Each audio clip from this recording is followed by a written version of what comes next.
It's Red Eye Radio. Gary McNamara and Eric Harley talk about everything from politics to social issues and news of the day. Whether you're up late or you're just starting your day, welcome to the show. From the Uniden America Studios, this is Red Eye Radio. Hello and welcome. He is Gary McNamara. I'm Eric Harley. As we begin a Thursday, Gary, how are you? I'm good. I'm reading the headlines here. Yeah, what do you got? And this is the most important headline of the day from yesterday from the Babylon Bee. All right. Democrats call for abolishing the popular vote. Again, we have to warn our friends at the Babylon Bee. You're getting too serious because actually that could be a real headline by tomorrow, or it may have happened. There may have been. We got to get someone find Robert Reich in his latest comments. You know, he was one of those going off to the Electoral College and the Senate, like a lot of liberals. But yeah, that's funny. You know, one of the funniest posts I saw yesterday on X was Matt Walsh. Yeah. And he was saying, look, all right, because he had asked earlier, send me all the liberals that are losing it. Yeah. He goes, all right, we've done enough of that. Now the election is over, and we need to communicate with the other side, and we need to tell them what's really going to happen and what's really going on. Now, I'm paraphrasing here, but I think I have most of it accurate. Yeah. And he said, for those of you who are worried that Trump is going to be an evil dictator, that's not going to happen. All right? You're going to be surprised, you know, when we're a year from now, he's not going to be an evil dictator. He's going to be a good dictator. Well, I think that's it. He'll be one of the nicest fascists who has ever lived. Right. It will be his legacy. You know, they'll call him. That's what they'll call him. One of the good ones. You know, one of the nice ones. Right. Also want to say, Donald Trump Jr. 2028. Anyway. You'll look. You only have to. Well, you don't have to change anything because I don't know how many of the signs. Most of them just said Trump, so you could just reuse any of the leftover signs. Of course, you have to change the year, but save some some paper, some money there. Yeah, I mean, 4 years from now, Democrats going to look back. You know, he did take all the good points from Hitler, Mussolini, and Lenin. Yeah, and none of the bad points. I know. Yeah. So we forgot about that there's good dictatorships. Right. Listen, you'll have everything you need. You'll have major sustenance. Right.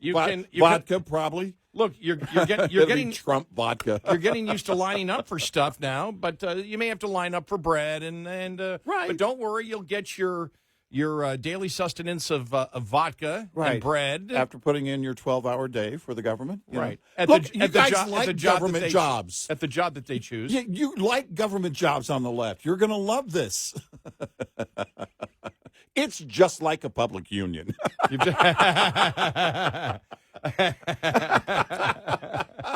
Oh, my gosh. just like a public union.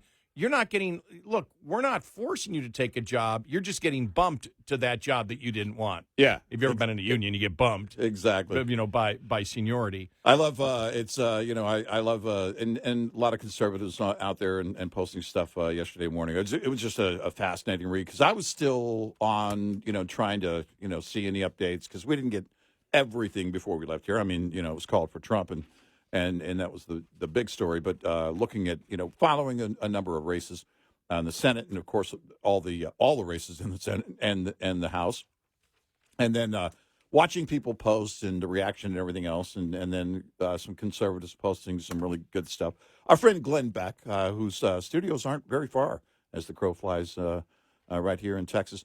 He posted something. It was very humbling. It was just, now's not the time to gloat. I think it was something to the effect, I'd love to gloat, but I won't. Now's not the time that we should get fat and sassy. And I said, who are you calling sassy?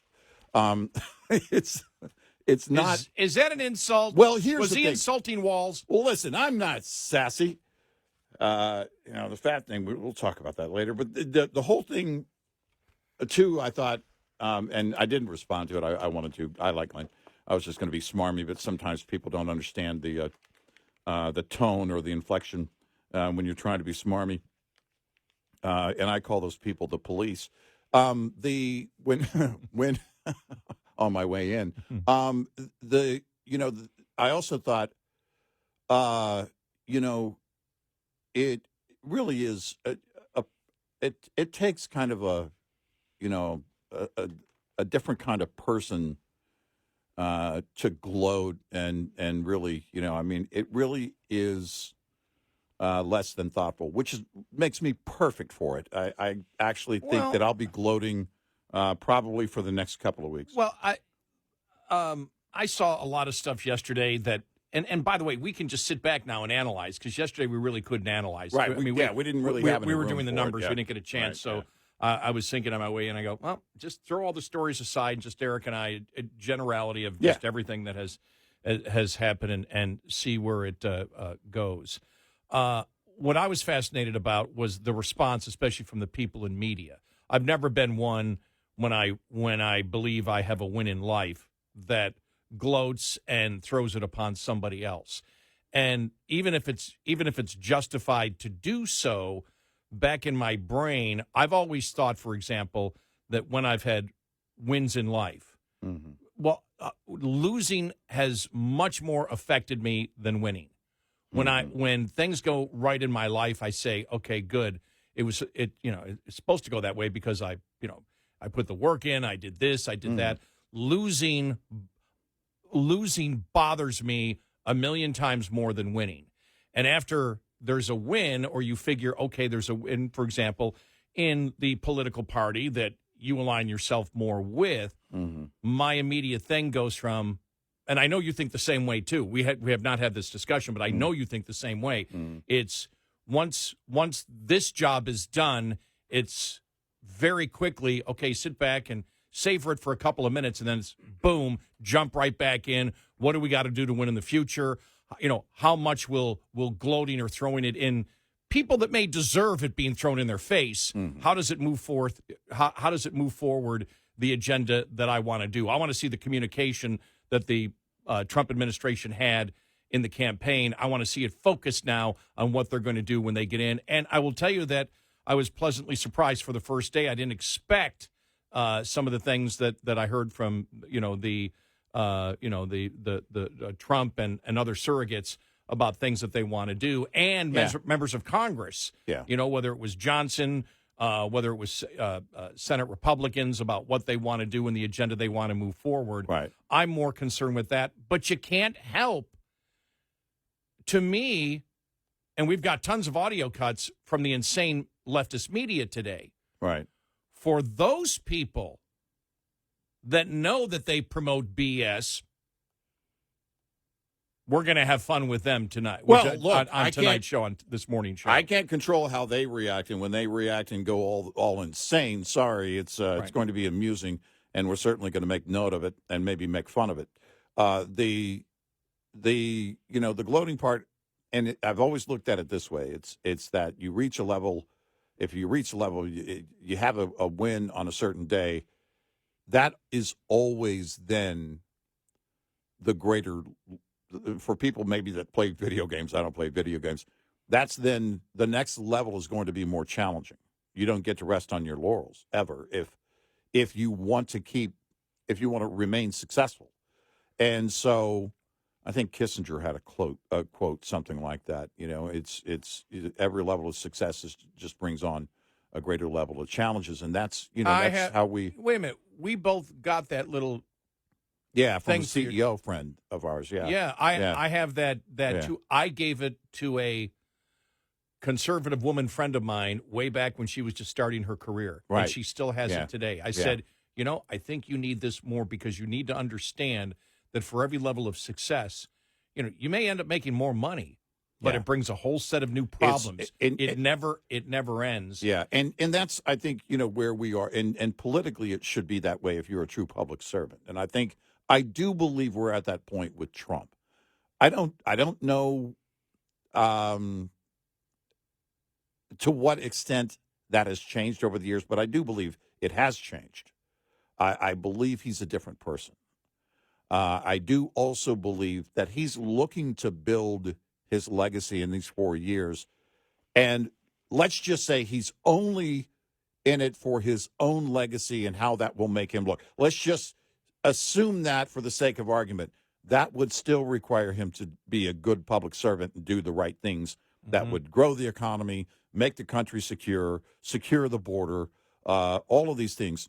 I don't know that that is the case anymore because I think there has been a reckoning with him after everything thrown at him, and also 2 assassination attempts recently, I think has to change you as a person. And it appears that look, the night he won in 2016, we said it, and he was saying it in the middle of the night last night, that he was using the word we a lot during his victory speech both times. And if you saw that, you see a humble Trump, and he's not out there, gloating or doing, any of that. Now, certainly you enjoy the win, but I do believe that he is at a point where he understands and he actually does care about getting these things done. I can't tell you exactly what's in his brain, but I have indications of someone who is a true public servant because he's given up a hell of a lot and almost gave his life for public service. And I think we can end the discussion right there. If it, for people who just want to hate him for the sake of hating him, and it's fashionable and it gets you more clicks on TikTok or social media, then, I can't tell you that's your motivation. And quite frankly, it's sad. You and I think about the future generations. I want every generation to be in a better place than we're at now, but in a better place than we've ever been as a nation. That's the way it should be. And I'm going to be fine for the rest of my life, but I do worry about future generations and the future of this nation. Well, I was seeing an interview with Elon Musk, and he said, the money basically means nothing. If I can take that money, even if I lose that money, to help continue the First Amendment in the United States, right? Where he's, he came over here, he's now a citizen, right? He said, I don't care what I lose, right? Because Exactly. It's about freedom of speech, exactly. You apparently you don't understand me, you don't know what I actually care about, and that because of the fact that he could cash out, he could have cashed out years ago, and be sitting on a beach. Yep. And doing nothing all day, just having fun, drinking cannabis, acid, mushroom soft drinks, whatever they have now. Sitting there like Milton on the beach, I'm going to burn the place down. From Office Space, and he never stops working. He never stops working. It's not this is what so many people don't understand, especially on the left, about people that are billionaires. You see so many of them, maybe the lottery winners, but you see a lot of the lottery winners just take the money and blow it and end up destitute. Yeah, it was a really cool car for a while. Yeah. But these other billionaires, especially the ones in industry and business, they continue working. They don't. Buffett's what, 93, 94? Right. Yeah, it's not about the money. It's about they love being in the productive marketplace. That's what they love doing. Right. Exactly. And so, but the just the number of audio cuts, whether it was The View, where Sonny blames uneducated white women. Yeah. And you and I talked about this, the whole abortion thing, because you saw it yesterday. I voted Kamala for my daughter. Why? You wanted to abort her? I mean, what? Oh, you want her to be able to have an abortion? Well, these uneducated women, these uneducated white women that only do what their husbands tell you. And as I mentioned to you, I talked to 5 or 6 yesterday of conservative women that I know, and they're all white. If you need to have the skin color in there for Sonny, and every one of them had their challenges in life. But conservative women, to me, the ones that are pro-life, they're pro-life not because, oh, we're subservient to the man and whatever the man says. No, that's the left and the radical transgender movement. Yeah. They believe it's a life. Exactly. End of story. It's a life. Exactly. That's what they believe. But to sit there and the insults thrown at conservative women, the conservative women I know are probably some of the strongest people I have ever met in my life. Sure. Not that they haven't made mistakes in their life like we've all done. Right. But what I've seen with the conservative women that I know in my life, they're always growing. Oh, yeah. They're always growing. Our goal Well, is they're to always working harder than anybody I know because they're at the core they're conservatives. Yeah. Yeah. And so, that we'll play that audio. I mean, but it's the arrogance, it's the elitism. I mean, the thing is when they lose, they don't temper it. It comes out even in greater amounts. Exactly. Which is just bizarre. Yeah. It's like this is how they think, by the way. Remember all of this. This is how they think. If you're not up to speed with them and how they think, their reaction is telling you everything, and it's why he won. Yep. 866-90-RED-EYE. This report is brought to you by Shell Rotella. With advanced synthetic technology, is designed to help keep your rig running with more mileage and less maintenance. Cold temperatures and water can lead to only one outcome, and ice has no place in the truck's air system. That's why it's crucial to keep your air system moisture-free as the temperatures begin to drop. Make sure your air system is in top condition before plunging temperatures put it to the test. In addition to changing your air dryer desiccant cartridge and draining your air tanks, make sure that no alterations have been made to the air compressor discharge line. This can dramatically increase the amount of moisture in the air system. Lastly, have a professional technician check the condition of your air dryer heater, purge valve, and check valve. Lines open for your calls. 866-90-RED-EYE on Red Eye Radio.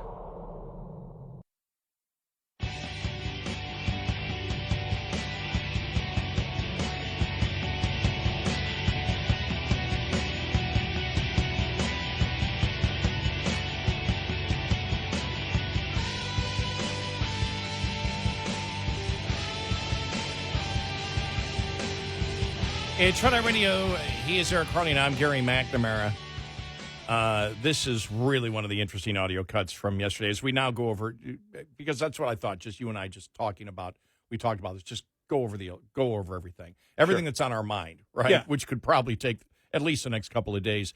But this is the ABC News pollster talking about, the demographics from the exit polls. Here we go. Yeah. What was the gender gap in the final poll? Very similar to that. This gender gap is dead normal. It's almost exactly the average gender gap we've seen in exit polls since 1996.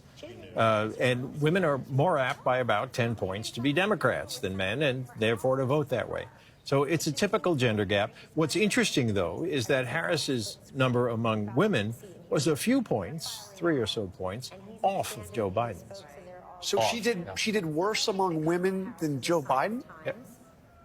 I mean, that's an astounding. Those are the final exit poll numbers, or are we going to have final numbers? Oh, they'll be tweaking it well into the morning. Yeah, well into the morning. She did if 2 points worse than Joe Biden did in 2020 with the female voters. Yeah, if that holds, that is really, really interesting. Gary also, he had another point, which is this is the first presidential election since we've been doing exit polls, 1976, where Republicans outnumbered Democrats coming to the polls.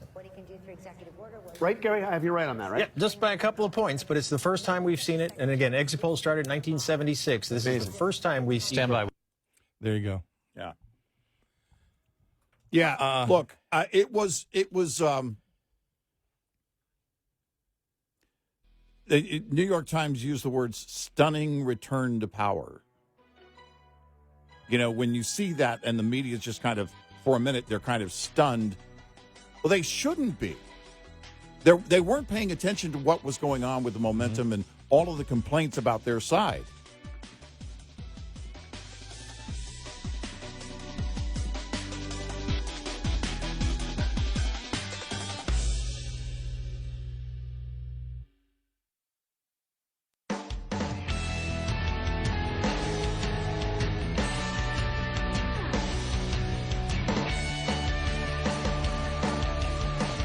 You're listening to Red Eye Radio from the Uniden America Studios. It's Friday Radio. He is Eric Harley, and I'm Gary McNamara. Just sitting back here, relaxing, with a beer and, coffee. Well, yeah. Caffeinated drink. That's all. That's all. Yes. Just a little caffeine. Yeah, we threw it by management to see if we could start ingesting some of those mushroom pot drinks on the air. And they said, probably that's not a good idea. He said, but we need to celebrate, too. Although the city of Dallas decriminalized everything under 4 ounces of weed. I saw that. Yeah, that's going to go well. Does anybody... College was a long time ago. Yeah. Does anybody really carry around 4 ounces of weed in a baggie anymore? See, that's what I don't know of the details of what it means on things like edibles or whatever. I don't know how it all works. But the former police chief, Eddie Garcia, said, look, this is going to create some problems. You're going to have problems in certain parts of the city. This is going to create those problems. I am, in terms of the government being able to tell you whether or not you can ingest it, I have a problem with that. I've always been pro-legalization. The problem is that when you come in with decriminalization in one city, in a state that has not gone fully legal, you're going to have problems. Because the city line is actually not far from here. 1,000 feet from me. Yeah, from you're 1,000 feet. Oh no, I'm sorry. No, county, I'm county. 1,000 feet from the county. Yeah. The Dallas County. I'm about 5 miles from Dallas, where it expands way south. I'm 0.74 miles. Okay. I'm not even three quarters of a mile from the city of Dallas. And the point being is that people will, they'll cross the line. It's going to create problems for neighboring cities and everything else. There are going to be problems with that. Now, do I think we should have a jail full of people that were caught with 2 joints? Probably not. But this also says that there can be no fines. So it's not going to be a civil fine. Right. So, we'll see what happens if the state ever moves on legalizing marijuana. In Florida, they didn't get that done. I think they needed a full 60%. They got to, 58? Something like that. Well, I thought one of the most interesting things that went down that really wasn't talked about a lot, ranked choice voting. Oh, gosh. Yeah. Went down in Arizona, Colorado, Idaho, Montana, Oregon, and South Dakota. Yeah. And Alaska has repealed the open primaries ranked choice. Yeah, good. D.C. was the only win for ranked choice voting. And that is so a D.C. move. Oh, yeah. But I saw that and I went, whoa. I went, whoa, that was really interesting. So we'll be looking at over the next couple of days some of the things, propositions and things that were passed. Because one of the things that I've always find interesting, they passed, I forgot the prop name in California, to crack down more on crime. And you saw the LA DA got blown out. So did was it the Oakland DA got blown out? Yeah. It's really amazing how the people of California will promote in those propositions. And we go back a couple of years. Remember the propositions? What were the ones that went down to, affirmative action? Yeah. Remember? Yeah. The people of the state of California said no to affirmative action. And they keep in these propositions voting them in by quite a percentage and then voting for the most radical politicians who would try to overturn everything that they believe in passionately. Yeah. I don't understand. I have no idea, who these people are who believe so much of what we believe, but vote for people who would do the exact opposite. Yeah, that I don't understand. That one makes me go, But it was Prop 36. Prop 36, yeah. In but California. let's get to because the identity politics came out big time from the leftist media. Yeah. And as you said, we will talk about gloating exceptions and gloating exceptions, Joe Scarborough. Yeah, right. And here they are, and this is, oh my gosh, this is just mind-boggling. Mm-hmm. Here we go. I just say really quickly, too, Democrats need to be mature, and they need to be honest. And they need to say, yes, there's misogyny. But it's not just misogyny from white men. Mm-hmm. It's misogyny from Hispanic men. Right. It's misogyny from black men, things we've all been talking about, who do not want a woman leading them. Might be race issues with Hispanics. They don't want a black woman as president of the United States. You know, the Democratic Party, I've always found when you're sitting around talking, they love to just sort of balkanize everybody into these separate groups and say, oh, white people don't like women and black people. No, it is time for the Democrats to say, okay, and you and I have talked about this before, a lot of Hispanic voters have problems with black candidates. Right. A lot and of, with other Hispanics. You got some that don't like each other. And some of the most misogynist things I've heard going on this Get Out the Vote tour came from black men. I mean, misogynist things. So you Yeah. That was Al Sharpton on with him. Yeah. Wow. Whoa. Look, this is who the left is. Now, keep in mind, they apply it because they say so. That's racist. That's misogynist. They create the definitions, right? This is when they start talking, well, hate speech should be, we should change the First Amendment so it doesn't protect hate speech. When they say that, keep in mind that, because everybody, oh, yeah, well, I'm against hate speech. Oh, yeah, nope. The First Amendment protects speech, which includes hate speech and things you disagree with. Here's the thing.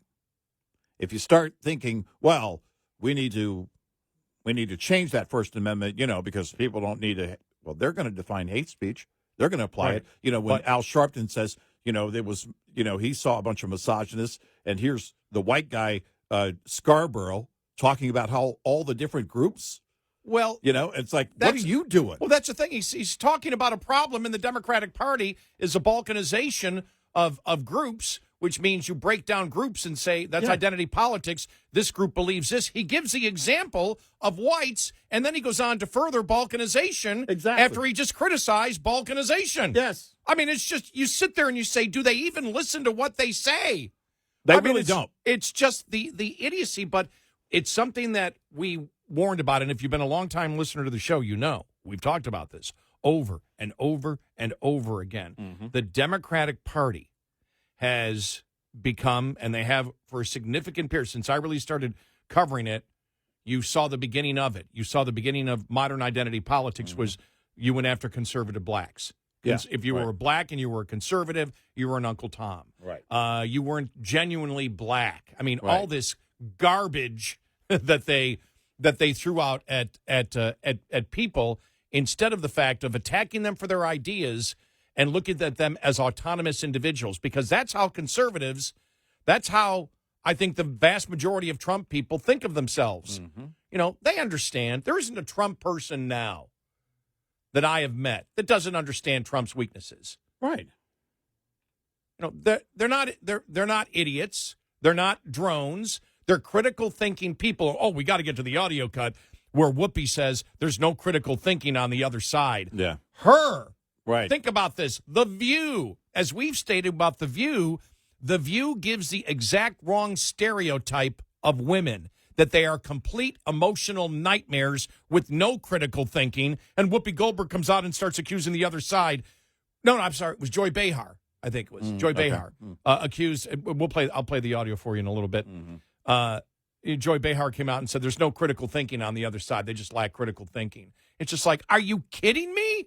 The group that does a TV show that has lawyers on retainers because their management can never trust what they say on the air? I was about to say. And how they'll say something that will get them into defamation of character territory, where they've had to, in between breaks, get notes from lawyers, come back on the air and say, well, we didn't mean what we meant when we said that, was because we don't have the intelligence to actually have any type of critical thinking.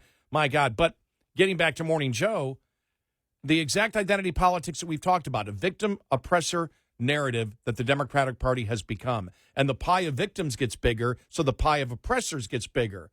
And we always gave it the example of, for example, Martina Navratilova, who was viewed as, a hero. Was viewed as a hero by liberals for such a long time because she came out such a long time ago. And, she was a victim. Now she's an oppressor because she believes women should play women's sports. She's become evil because of it. And now, after this election, you've got Democrats coming out and saying that blacks are misogynist and Hispanics are, you get the double whammy now. Right. Mm-hmm. You're misogynist and racist at the same time, and self-hating of your own race. Yes. That you won't vote for your own race because you hate yourself. Well, this is oh my God! This is just like the white girls that were protesters screaming in the black cop's face.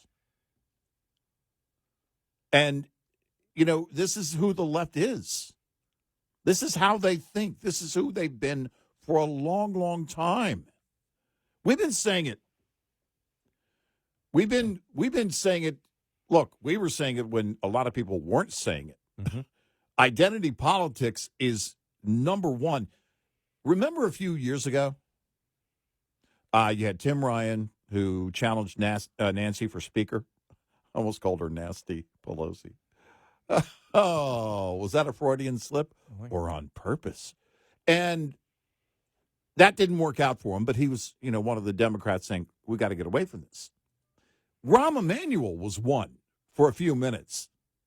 The former king of Chicago, chief of staff at the Obama White House.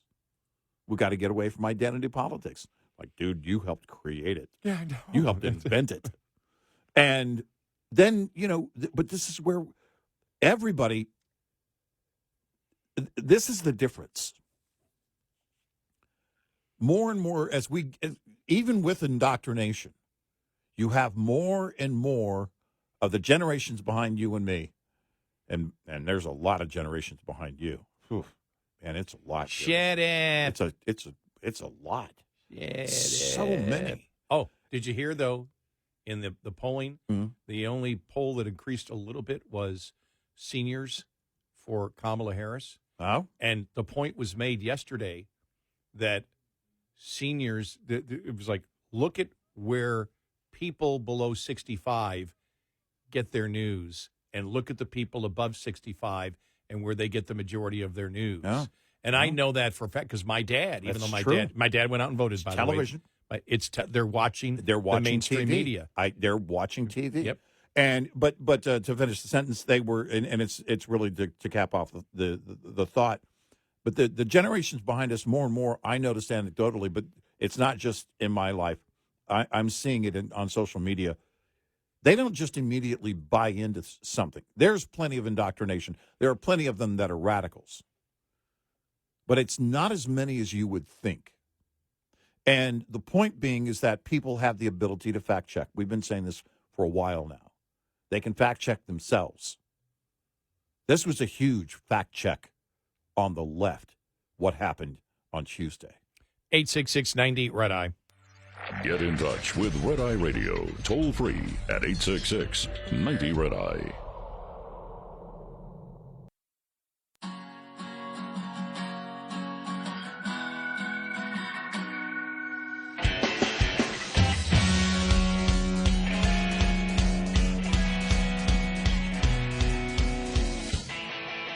It's Red Eye Radio. He is Eric Harley, and I'm Gary McNamara. And we've got so many audio cuts. As I told you, I woke up and immediately had to go to the car dealership just to bring normal maintenance for the vehicle. Mm-hmm. Bring my phone with me and my headset so people don't hear around what I'm listening to. Mm-hmm. And within 10 minutes, I had like 50 different audio cuts. I'm like, oh, my gosh, these people are just – the left is going crazy. I saw there was protest, pro-Hamas protest, anti-Trump, pro-Hamas protest in Chicago. Right. You wonder what's going to happen as we get closer to the election. Right. At that point, because there's a lot of brainwashed people that actually believe.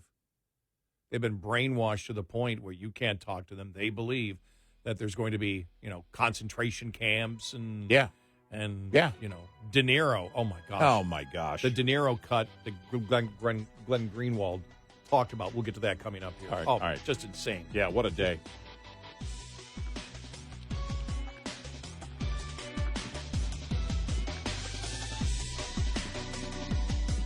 Top of the hour news is brought to you by House Products. Visit houseproducts.com. This is Red Eye Radio on Westwood One.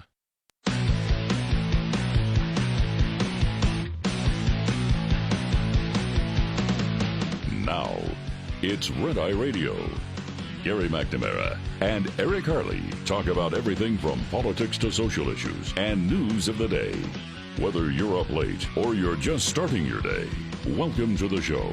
From the Uniden America Studios, this is Red Eye Radio. All across the USA, we are Red Eye Radio. He's Eric Harley and I'm Gary McNamara. Good morning. Thank you for being here as we just sit back and chat about what happened yesterday and respond to the left's response to it, which means we've got to play this from The View. Sonny Okay. Yesterday. All right, yeah. Here's Sonny.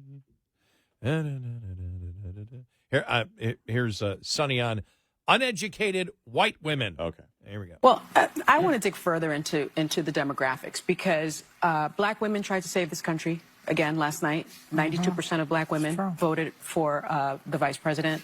You have Latinas in the 70 percentile voting for the vice president. What we did not have is white women who voted about 52%, right, for Donald Trump. Uneducated white women, is my understanding.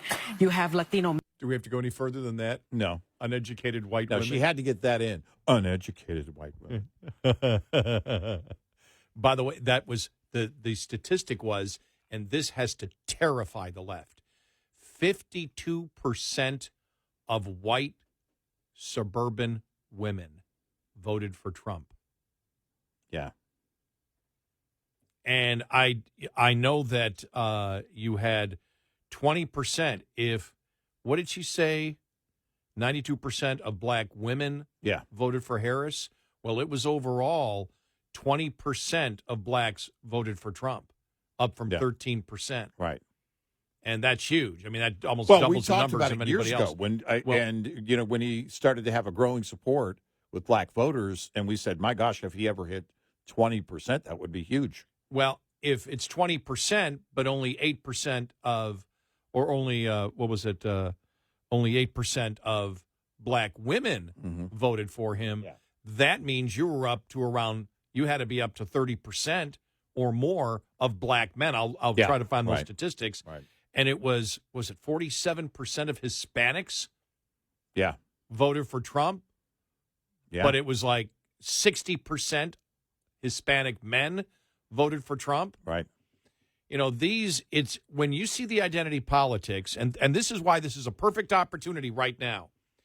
We have said the Republicans are doing a much better job communicating. We believe that the Trump campaign did and I know I said this, we already marked the day that I said this back a few months ago. The Trump campaign did a wonderful last couple of months of campaigning. Absolutely wonderful. I think so, yeah. But this is the time now that the Democrats, because we think the Republican Party has done a horrible job promoting the fact that the racists are in the Democratic Party because they're so blunt about it. Like yesterday, they were blunt about it. Yep. Oh, black men are misogynist. Black Hispanic men, they're misogynist and racist. I mean, they're just doubling down on all the identity politics, which is judging people by groups and not individuals, not arguing in, I think, a coherent and intellectual way what you believe. But what they say is you're wrong for having a particular belief if you have a particular skin color or a particular gender or whatever. It's like the same thing with abortion yesterday. How can these women are slaves to their men. That's why they won't support abortions. Mm-hmm. No. The women that don't support abortions don't support abortion because they believe in all their heart and soul that inside their body is a human being. Yep. That's why. Yep. They're not uneducated. And that's the other thing, the good God, the elitism that comes from them. Well, it's uneducated white women. It's uneducated. It's probably, I'm waiting for someone to say did someone say already uneducated blacks and Hispanics? Did that one come out? I'm trying to think if anybody has said that one. I don't remember. As if, and then they show that the higher that a woman has a degree in, the more likely they were to vote for Harris. Mm-hmm. So they're trying to make the point that people that really know what's going on, as if a college education is the determining factor of whether you have intelligence or not. Well, take it from somebody who has a college education and also did a ton of manual labor in my life, whether it was at the steel plant, whether it was as a machinist making gears or whatever. I've melded my way through all of it. Mm-hmm.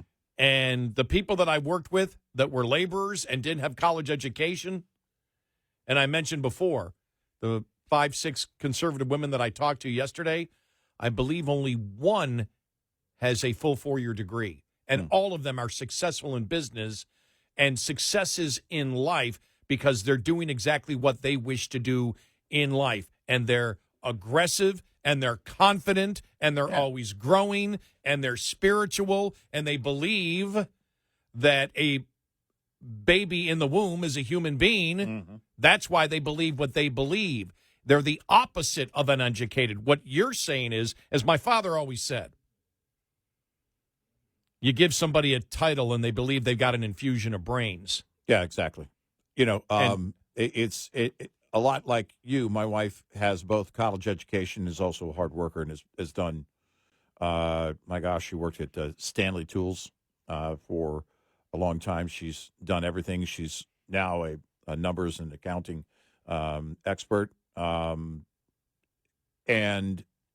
I look at conservative women that I know, and here's the thing. They were very active. I think in the Trump years, they have been very active. They're not always active because they don't. And this is just a fact. Men like to pound their chest and sit around and talk about their accomplishments. The women I know don't. My wife doesn't, she doesn't really, if you ask her, she'll tell you. But she doesn't really spend any time that way, and on the left, when you hear these elitists like the panel of The View, they've got to point out this. They're targeting everybody, anybody and everybody that disagrees with them, and going after, of course, conservative women. Once again, they actually do believe you don't know what you're doing. When it comes to women, your husband controls your vote. Okay, let's do that. Let's do that both ways. Did Tim Walz's wife vote for Harris and Walz? Because if she did, then she was only doing it because her husband told her so. See how stupid that sounds? Yes. And those are the things. But they made ads that way. They created ads like that. Yeah. Two women going in to vote. Yeah. And they look at each other. By the way, it didn't appear that in the setup to that they even knew each other. Yeah, they didn't. No, One's got a husband wearing a ball cap. Well, the prominent ball cap came from the left this time. I know there's the big red one, but I'm talking about the hunter-looking ball cap. Oh, the yeah. camouflage Right. ball cap. That was Tim Walz. Right. The only ones promoting animal killing was the Democrats. Exactly. And then we can jump. Oh, did you see? Yeah, Pam Anderson. Did you see the squirrel that went across the stage before Harris was out there? Yeah. Yes. For her concession speech that was yesterday. Beautiful, wasn't it? It was like, all right, hey, there's a peanut protest. Exactly. I thought, hey, is that squirrel gloating? Anyway, the Gloating Squirrels. That's going to be the name of my next band, the Gloating Squirrels. I like that. Yeah, that's good. But this is how they think. This is what they think of you. You're not them, and it doesn't matter. Let's say you do have a formal education. You're still not them. The View is the perfect example of what Bernard Goldberg wrote in his book Bias. Yeah. And for people who may not be familiar with Bernard Goldberg, 'cause he's not out there as much as he used to be. Right, yeah. He worked for Dan Rather. Mm-hmm. And, he didn't see the bias in the media. Right. He didn't see the bias in Dan Rather. Right. And he had, when I read the book, I think it was a contractor who worked on his house. And he said, well, you people are biased. And he, the contractor had, honest conversation with him. Mm-hmm. And he goes, no, we're not. He goes, yes, you are. And he said, look, I'll make you a deal. The next time I see it, I'll show it to you where the bias is and explain to you where the bias is. And it was when Steve Forbes was talking about the flat tax. Right. And he brought the CBS report that apparently Dan Rather was doing that talked about the flat tax scheme. Yeah. That it was a scheme, and they only brought on, it was completely negative. There was no economist that came forward and said, no, this would be a good plan. Everything was negative. And Bernard Goldberg said, I realized at that point he was right, because he said, I personally know economists that love the flat tax. How we should have done the story is, we should have done, here it is. Steve Forbes is promoting this. You don't throw in the word scheme. You just say, right. This is his plan to do this. You go to an economist that disagrees. You go to an economist that agrees. And that's it. Yep. That's what the news story, if you're doing just news, you're not taking an opinion on it. You're saying, here's what this guy is trying to promote. Right. Here's economists that agree with him or disagree with him. And then you ask the questions to find out, and quiz the politician as to why. And he said in Bias, he said the people in the media, like The View, they don't believe they're left or right. Right. They just believe they're right. Mm-hmm. Not right, not the political right. Mm-hmm. They're right on every issue. They're like above you. Exactly. And they know the way that things should be done. There's an elitism, there's a narcissism that exists in there, and a confidence to promote their completely ignorant opinions. And then I've said over and over again, and I will continue to say it, The View gives the worst wrong stereotype of women, because they're not women that I know that are emotional nightmares who can't be trusted to ad lib without lawyers. I wonder if the lawyers are men. Without lawyers constantly monitoring what they're doing, so when they blow it during the commercial break, they can write down the legal document they can and hand it to them and say, you need to read this as you come out of the next break. Exactly. What we meant by that was blah, blah, blah, blah, blah, blah, blah, blah, blah, blah, blah. Right. Well, look at it. Look at it for what it is. The ones who are accusing women of acting how their husbands tell them, voting how their husbands tell them, are the ones that are telling you how they think you should vote. Yeah. And how you should act. Well, somebody else is telling them how to vote. Isn't that what you're doing? We got so much great stuff. We really do. 866-90 Red Eye. Brought to you by FPPF, Fuel Power Max. Owner-operators can save a hefty amount of money by participating in discount fuel networks. If you're leased and your fleet has a fuel optimizer program, use it. Such a program helps plan a trip based on fuel prices and locations in the carrier's fuel network. The larger the carrier, typically the larger the discounts that are possible. Fees for using such networks have become rare thanks to competition for drivers. Owner-operators are well advised, however, to pass up network fuel stops that are too costly, are too far off route, sell inferior fuel, or are dangerously or poorly maintained. For independent owner-operators, a bevy of fuel discount networks exists, from a variety of traditional fuel cards to the National Association of Small Trucking Companies network and the younger mudflap applications discounts at independent truck stops around the nation. Research the options and discounts available to find the right one for you. Owner-Operator Business 101 is provided by Overdrive's Partners in Business program. Go to overdriveonline.com to the Partners in Business section of the website for more details on this and many other topics. Brought to you by Shell Rotella. With advanced synthetic technology is designed to help keep your rig running with more mileage and less maintenance. We'll be right back with more Red Eye Radio with Eric Harley and Gary McNamara.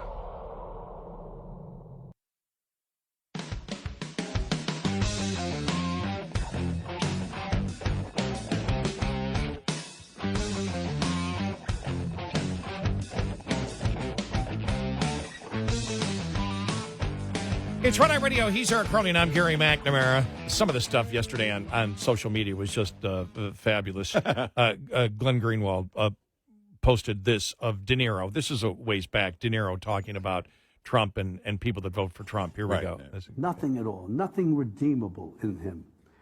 And we have to, and whoever the people are who want to vote for him, and there look like intelligent people around there. Somebody, for some reason, it can't be. It cannot be. If he wins the election, you won't be on the show anymore. He'll come looking for me. There'll be things that happen that none of us can imagine. That's what happens in that kind of a dictatorship. There you go. Now, you heard the crowd laughing. He was being serious. Yeah. And they're laughing at him. And that's Bill Maher. And they thought they thought he must be joking. Right. Now, Glenn Greenwald writes, the FBI today is now hunting Robert De Niro. Bill Maher's HBO show already shut down with some of the crew detained. They're looking for Maher. I love it. Oh, my gosh, was it fun yesterday looking at social media. It really was. It was very, very entertaining. And then I want to play, this is, what's her name? Joy Behar from The View, another one from The View. This is one where I was sitting in the car dealership waiting room. I had my headphones on. This one, I lost it laughing. People were looking at me like, what in the world's going on? Why is he laughing? Here we go. In Finland, kids in nursery school are learning to discern between fake news and real news. They should be teaching that in this country. Teach children tolerance. Teach them to think critically. Well, it would help if we could regulate social media, because one of the biggest offenders is D.C. and Congress have not been able to do one thing in regard to the rogue corporations of social media. It's not going to get any better with Elon Musk now in the administration. I want to end. The rogue corporation who won't even let the FBI set up a second headquarters. This is, they go after Elon Musk with X because the Twitter files expose the left and how they behave. You didn't hear them you didn't hear them at all talk about the Twitter files. No. Oh my gosh, this is horrible that the government would set up. I'm sorry, who's the dictator? I know. bring the whole De Niro and The View thing together? There's just, and when she said, basically talked about and teaching kids critical thinking, and she points to her brain. Well, like, listen, Joy Behar is the epitome of critical thinking. Oh my! It was so crazy. I know. And then they were going after Trump for and it was a lie. It was proven to be a lie on the whole COVID thing, injecting bleach. Yet Bette Midler can post a picture of a bottle of Drano and then next to it a bottle of champagne.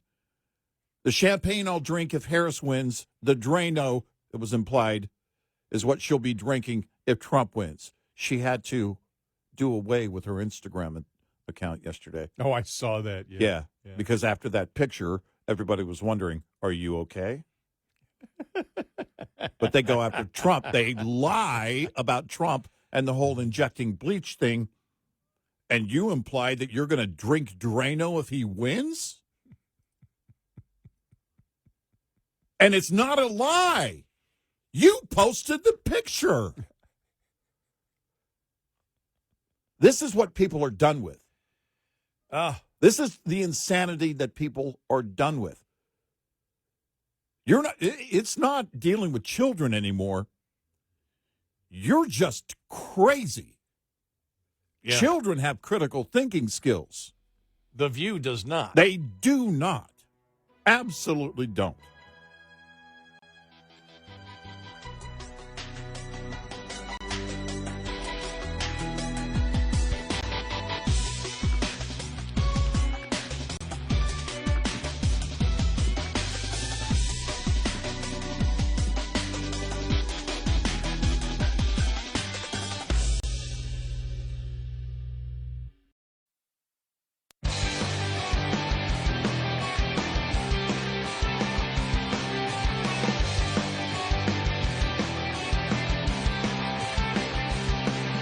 On our website, RedEyeRadioShow.com. Show info with stations, podcasts, and more. Red Eye Radio.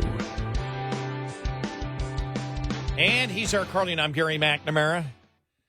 Download our Red Eye Radio app today, and you can listen when and where you choose. Whatever you want. All right. Here we go. Here you we ready? are. Yeah, what do you got? Want to hear from Claire McCaskill? Yeah, okay. Remember, she wasn't one of those crazy Democrats. Right. She became one, though. Yeah. If people don't, you may not remember the ad, 2018, where she was so desperate that she put out the ad with two people talking, saying, now, Claire McCaskill, she's not one of those crazy Democrats. And Eric and I always thought, wow, she used that specific word. She criticized her own party, the crazy part of it, because that was the feedback you and I believe she was getting. Well, you're one of the crazy Democrats. Her call out had those words coming back to them. Right. And so since she lost that to Josh Hawley, right? Yeah. Yeah. She has become a crazy Democrat. Mm-hmm. Here is her crying on MSNBC. Not the beginning, but the end part of it. Right. She starts crying. Here we go. I mean, this is really hard stuff. For her to be selected as vice president after what I think she would tell you was a very disappointing presidential race, where I think she kind of lost her footing and was listening too much to consultants, frankly, and it didn't really exude who she was. And then to be vice president and to step into the most difficult situation in the world, where she had to be completely loyal to Joe Biden and respectful of the fact that he had chosen her, but yet maneuver in a situation. I mean, such political skill. It is just inspiring. People who don't understand what she had to do to get to this moment. Mm-hmm. And so I'm just very proud of her. Howard, I'm sorry. Yeah. She's an adult. She didn't have to take it. You know, she's an adult. What? Are Democrat women not adult? Well, how is she the victim? Yeah. You know, this is... White women can't... White women. Yeah. Women can't be victims. Sorry, I got caught up in the identity politics of the white suburban woman. Exactly. Of a vote. Women cannot be victims. Or, excuse me, women always have to be victims to Democrats. Right. Right? That if something, if there is a loss in their life professionally, well, it's because of other forces. It's because they're a victim. The conservative women I know, they're not victims. They don't view themselves as victims. They understand you make your choices in life of what you wish to do. Kamala Harris made her choice. What? Because she's a woman? She's not expected to be responsible for anything that happens in a negative way in a campaign that she doesn't have or didn't have the choice to do whatever she wanted to do. She's not a victim. She lost a race because it was one of the worst campaigns. It was the worst presidential campaign I've ever seen in my life. It was horrible. And what is this? Claire McCaskill, she starts with the qualifier. It was a horrible run in 2019. Yeah. You can stop right there. Who's responsible for that? Well, let's go back 105 days. The Democrats hated her. Yeah. What are we talking about? Exactly. The Democrats hated Kamala Harris. Exactly. They thought she was the worst thing in the Democratic Party. Yeah. She was the person bringing it down. Yep. And now she's a victim because the Democratic Party appointed her? Not once, but in two major ways. In the fall of 2019, which led to her dropping out of the race, they rejected her. The party rejected her. Her own party rejected her. She called them racist and misogynist. She called the Democrats racist and misogynist for her being the first out. Exactly. In the Democratic primary for the election of 2020. Right. And now, you fast forward to her being vice president. The left and the left activist media, they consistently went after her and mocked her because they never thought for a moment she would ever run for president. What they thought was somehow, magically, Biden was going to be okay with and be able to operate through 2 terms. And they'd worry about the rest down the road. In 23, September of 23, Anderson Cooper was asking a guest, well, come on. Isn't she the drag on the ticket? They were talking about replacing her. They have rejected her all along. So, Claire McCaskill, you need to ask your own party, the same one that rejected you, why they reject Kamala Harris. The presidency is a tough job, not an easy job. I can't imagine. If you're going to do the right thing, it's not an easy job at all. If you're going to be on vacation most of the time, it might be a little bit easier. Right. But if you're actually going to do the work to move things in the right direction, it's a lot of work. It's a lot of decision making. Once Joe Biden told her, I'm going to endorse you, she, at that point, as a sentient human being with, I'm assuming, critical thinking skills, I said I'm assuming, then makes the choice and says, well, if I run, I cannot support these things that you've done if I wish to be elected because the polls show I can't do it. So understand that if you say you endorse me, then I'm going to have to disagree with you, right? You have that adult conversation because the goal is to win. If you're saying, well, I can't go against the man, the man, even though I know if I follow the man that people won't vote for me, I can't disappoint the man. But the man, here we go again. Mm-hmm. Yeah.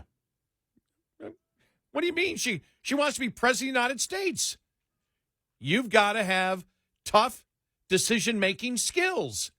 Yep. And if you're saying, well, it was so unfair in the situation that she was put in, well, then she didn't need to be put in it. She could have said, I want out. She made the choice. Right. Stop making excuses.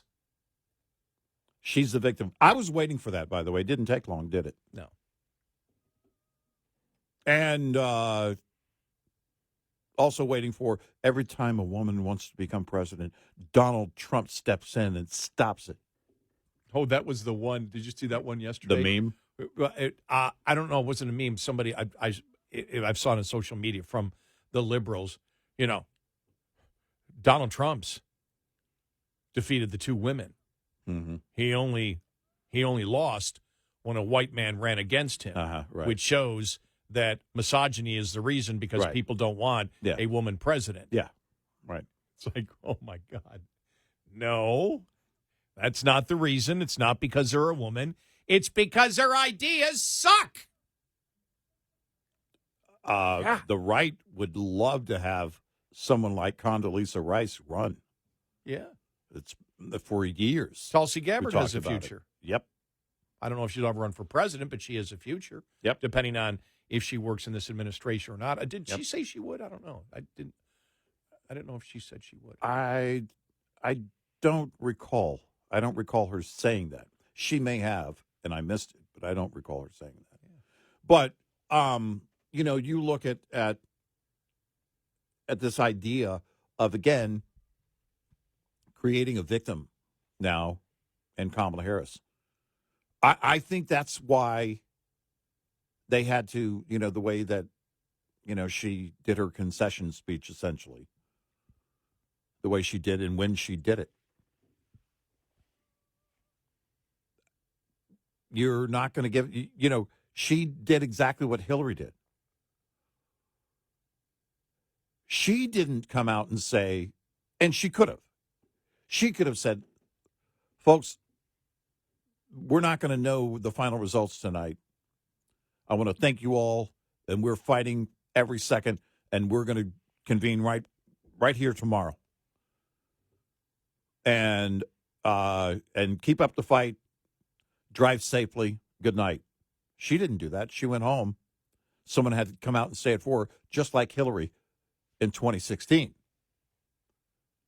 And I believe in the way that she went up on stage. It was, the victim mentality of, somehow you've got to be a victim of Donald Trump. Yeah. This is really what Claire McCaskill is getting at. She's a victim of Trump. She's a victim of the people who support Trump.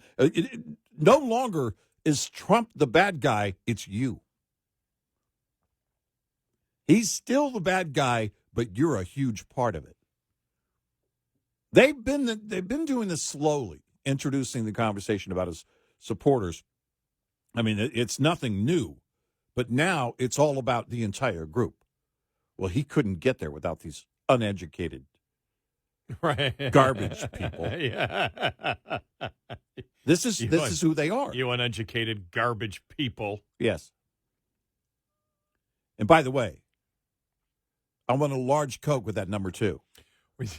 Well, we said it a long time ago, if you've been a long time listener to the show, and I think it was probably one time when a guy, I think both were guys who called, and one said, look, I want to talk to you guys about this. I'm only a janitor. Mm-hmm. And then somebody called one time and said, I'm only a truck driver. And we said, stop that.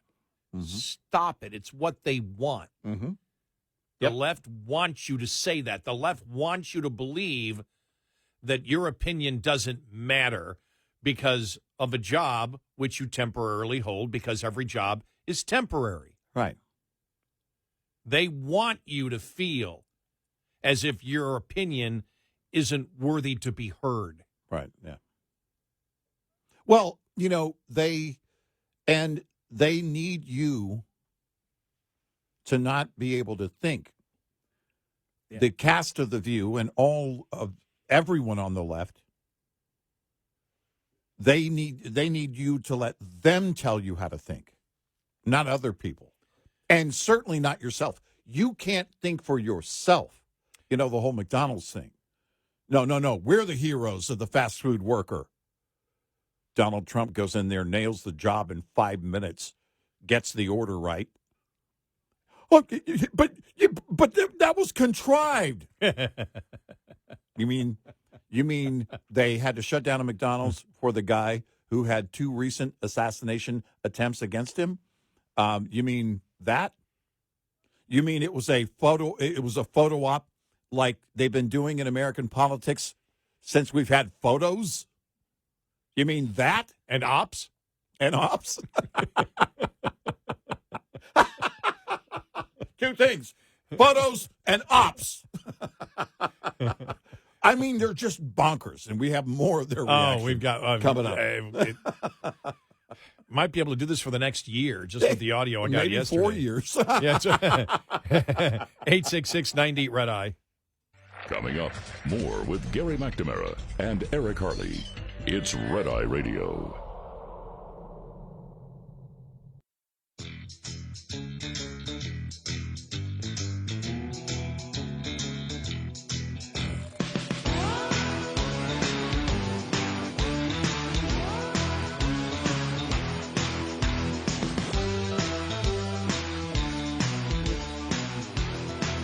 It's Red Eye Radio. He's Eric Harley, and I'm Gary McNamara.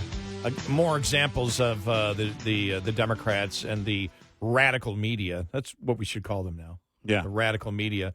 Obsessed with identity politics. Yep. Here's Sunny again on The View. I'm surprised at the result, but I'm not surprised. As a woman of color, I was so hopeful that a mixed-race woman married to a Jewish guy could be elected president of this country. And I think that it had nothing to do with policy. There you go. Policy doesn't matter. Give me the imagery that I want. Right. That's the intellectual childishness of people like Sonny. I don't care about policy. Right. I care about having the right imagery. I don't care whether you're black or a woman or 10 feet tall, or... Let's not bring Barron Trump into this. Okay, or 400 pounds. Oh, no, Chris Christie didn't.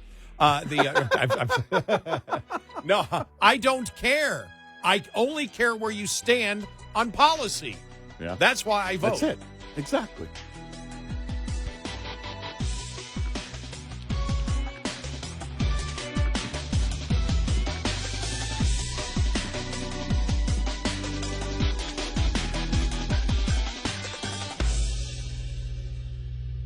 This is Red Eye Radio on Westwood One.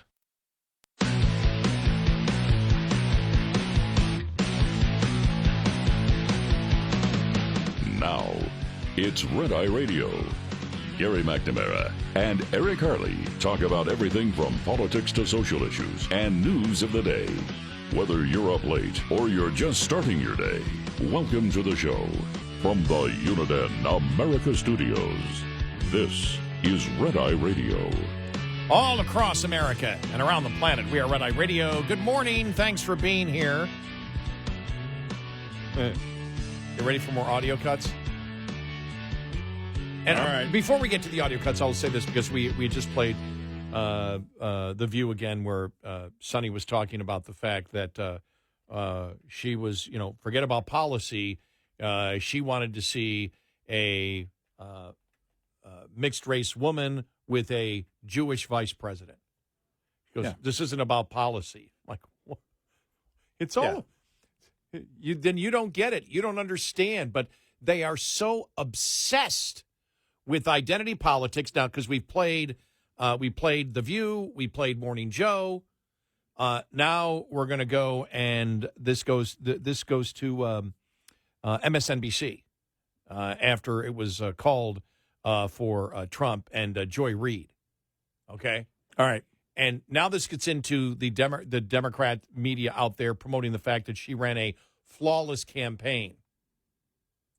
And it's just the racism and sexism that kept her from being elected. That's it. And as we now know, the racism and misogyny that exist is coming now from black and Hispanic men, and any black or Hispanic woman that voted for Trump. You're a racist. You're a misogynist. I mean, it's just mind-boggling. But here's Joy Reid. Here we go. And I think think it's important to say that, anyone who has experienced or been in the United States for any period of time and experienced this country's history and knows it cannot have believed that it would be easy to elect a woman president, let alone a woman of color. Let's just be clear. And nothing that was true yesterday about how flawlessly this campaign was run is not true now. I mean, this really was an historic, flawlessly run campaign. Queen Latifah never endorses anyone. She came out and endorsed. She had every prominent celebrity voice. She had the Taylor Swift, she had the Swifties, she had the Beehive. You could not have run a better campaign in that short period of time. And I think that's still true. And I think they're absolutely delusional. Beto ran a better campaign. Anybody who was ever, in fact, this is technically true in my opinion, anybody who's ever run for any office that I'm aware of ran a better campaign. And now let's go to The View. This seemed to be the talking points, at least to MSNBC and The View. Here we go. I mean, aside from buck naked dancing on the top of the table, I don't know what else she could have done. I don't think she could have done more. I think she left it all out on the field. I think she raised $1 billion in 3 months. I think that she ran a flawless campaign, and I maintain that. I think now it's the time for us to work. I'm not going to address the dancing part. Yeah, Is that what you think of women, Whoopi? Is that you think that's what they should do? I mean, that should be part of it. If a woman is running, that's misogynist. That's sexist. I'm a man, and what I needed was more nakedness from the women candidates. That's what I want because I'm a man. Give me naked or give me beer. Isn't that a Jeff Foxworthy bit? I thought it was Patrick Henry, but I don't know. Okay, What do I know? Yeah, I think that's a Jeff. Oh, Foxworthy. his was liberty or death. Never mind. Yeah, Jeff Foxworthy was. Yeah, it was. Give me, What give do me men? nakedness What or give do me men beer. want? Oh, I want some naked. I want some beer. Yeah, I mean, I'm all for putting more clothes on if possible. Yes, I lived on the beach when I lived in. Well, technically, you lived Beach in an Navarre. apartment, but I mean, it was on the beach. I was situated on the beach. I was Yeah. at the beach every day. People would walk by my house. Because people know that early days of radio pays nothing, so they might think you actually lived on the beach. That your bedroom that's was true. on That's the true. sand. No, I actually had a great place because it was basically a realtor. Mm-hmm. This family that owned 40 acres, right there. Right there, and they wanted. It was very cheap rate because this is a funny thing, because the afternoon guy worked. Oh man, what a great talent he was! Dangerous Dan Patrick, God rest his soul. But he worked afternoons, and I was doing the morning show. And he said, I was looking for a place. He said, I got a place near my trailer. And I'm like, oh, geez, it's going to be great. And it was awesome. Nice little cottage. And it was, I think, like they charged me $250 a month. Yeah. And the thing was, we have 40 acres. Could you guys make sure, we're not looking to make a great deal of money. We just want people watching the property when we're gone. We could do that. And it was great. Right. I mean, it was just, it was awesome. But living on the beach, when you had people come out and advocate for women to go topless on beaches, I said just the opposite. Men should put their tops on. And everybody should dress basically in full-length, sort of white beach gowns.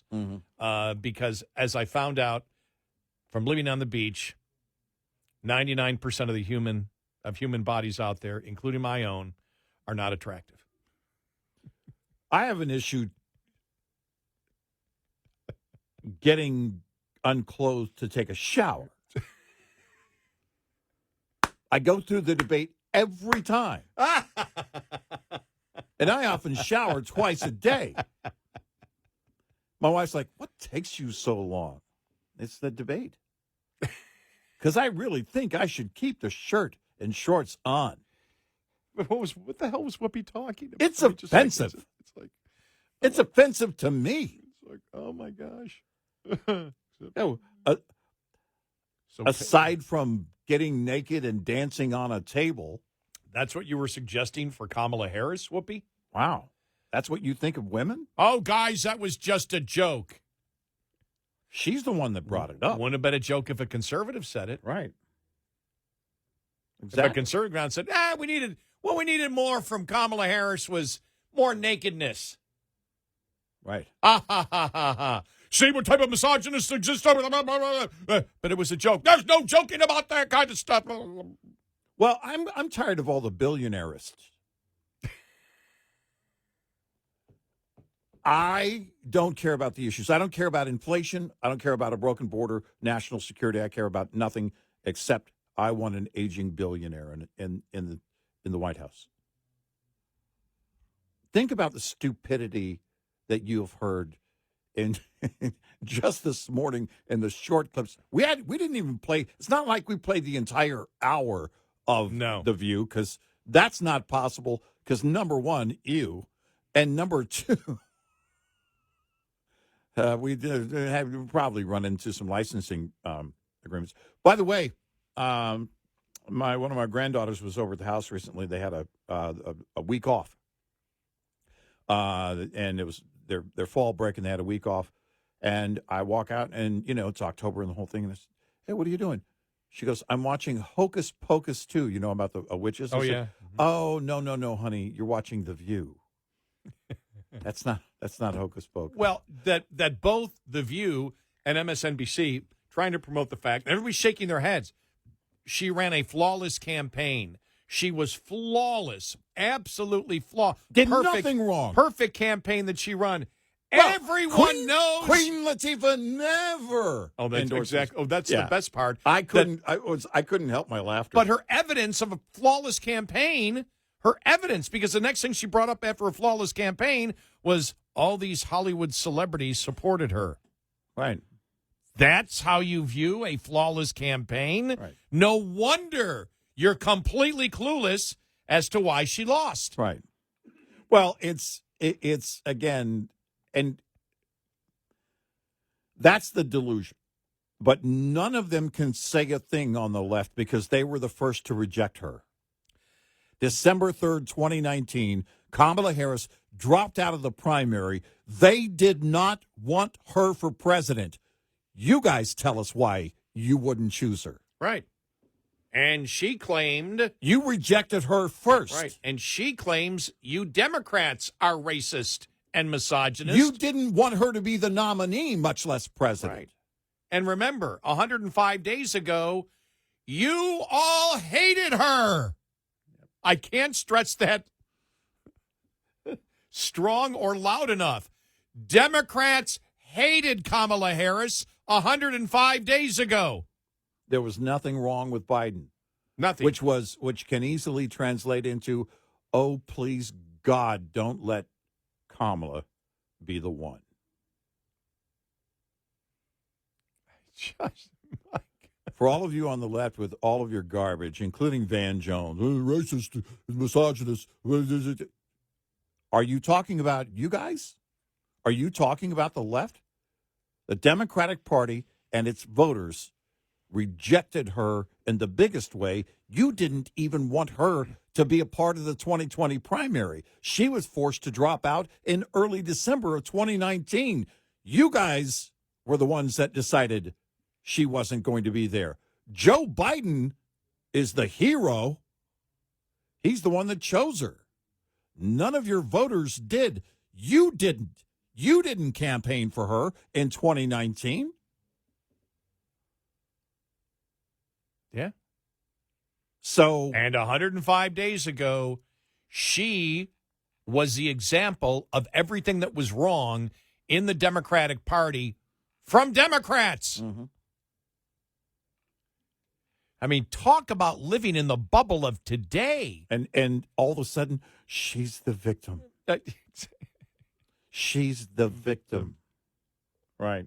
This is and the guy who nearly got assassinated isn't. If not for a quarter of an inch movement of his head. He's not the victim. Oh, it's interesting. He kept fighting for what he believed in and won. Yeah, I just, and we've got. You're clueless if you're saying this on the left. If you are saying this, you're absolutely clueless. You have no idea what's going on. Yeah. You should apply at The View. And that's a problem that the Democrats are going to have that we'll explore a little bit later on. The problem they're going to have is the fact that they will continue to remain. I don't see them. In 2018, I said Democrats have to change. I think the most common thing that people would say now is the Democrats need to change. They can't. They How can't. do they change?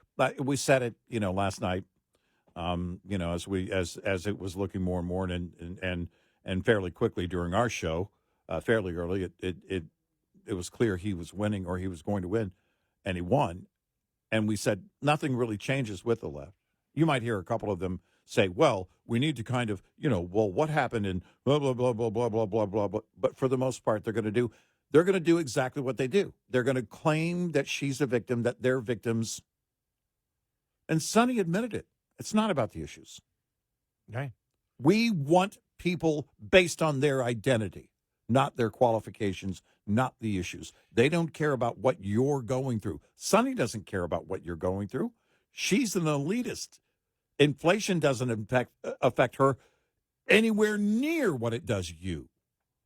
But it's funny, Donald Trump has a lot more money than she does, and he does care. 866-90-RED-EYE. Lines open for your calls. 866-90-RED-EYE on Red Eye Radio.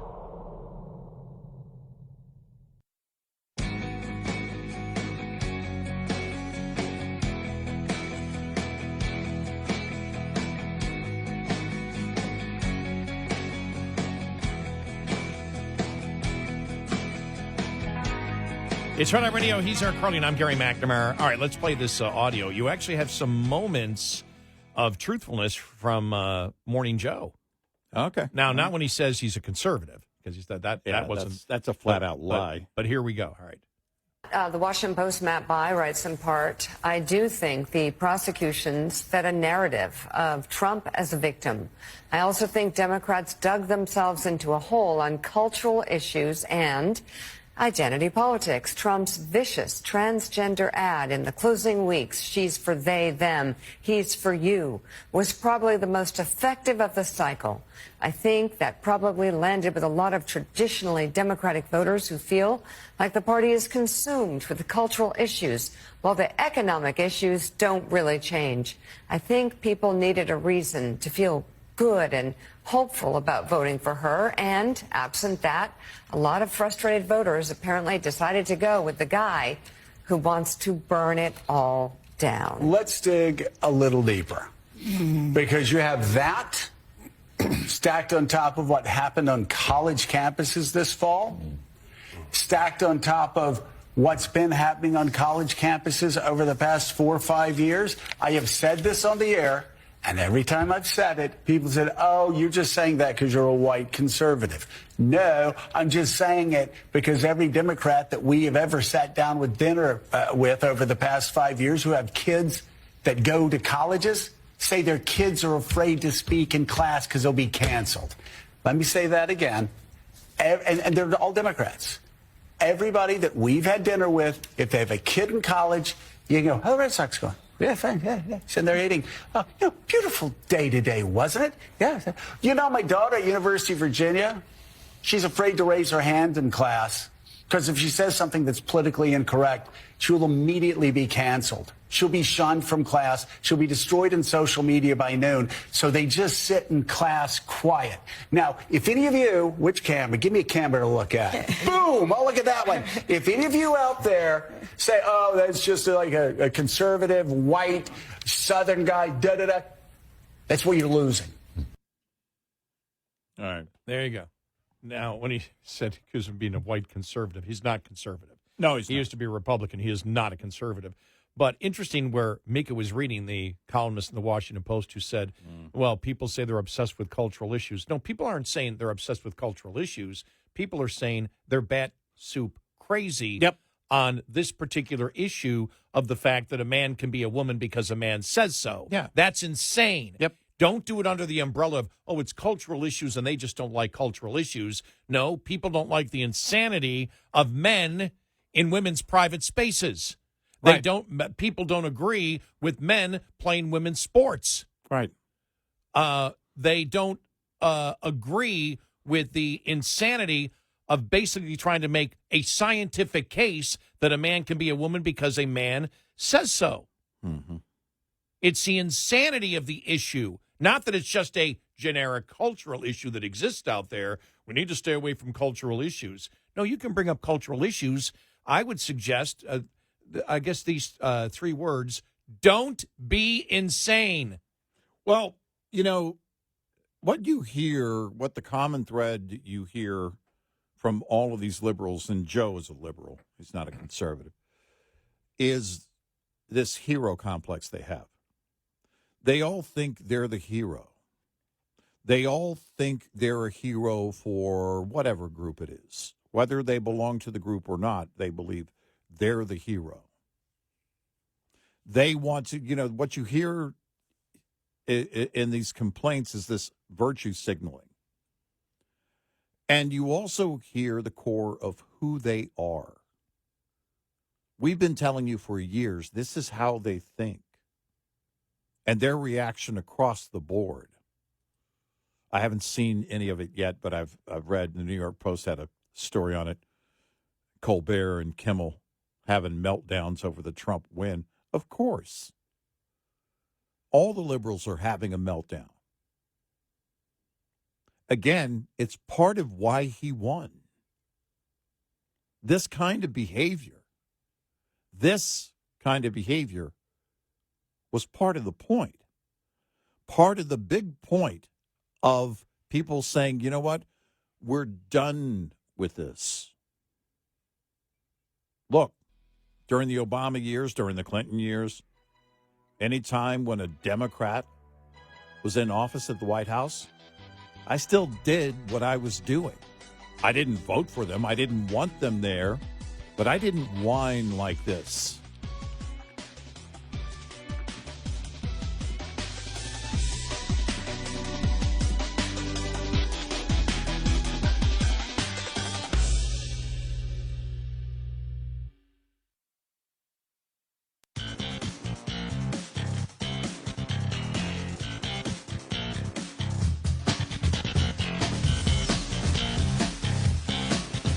You're listening to Red Eye Radio from the Uniden America Studios.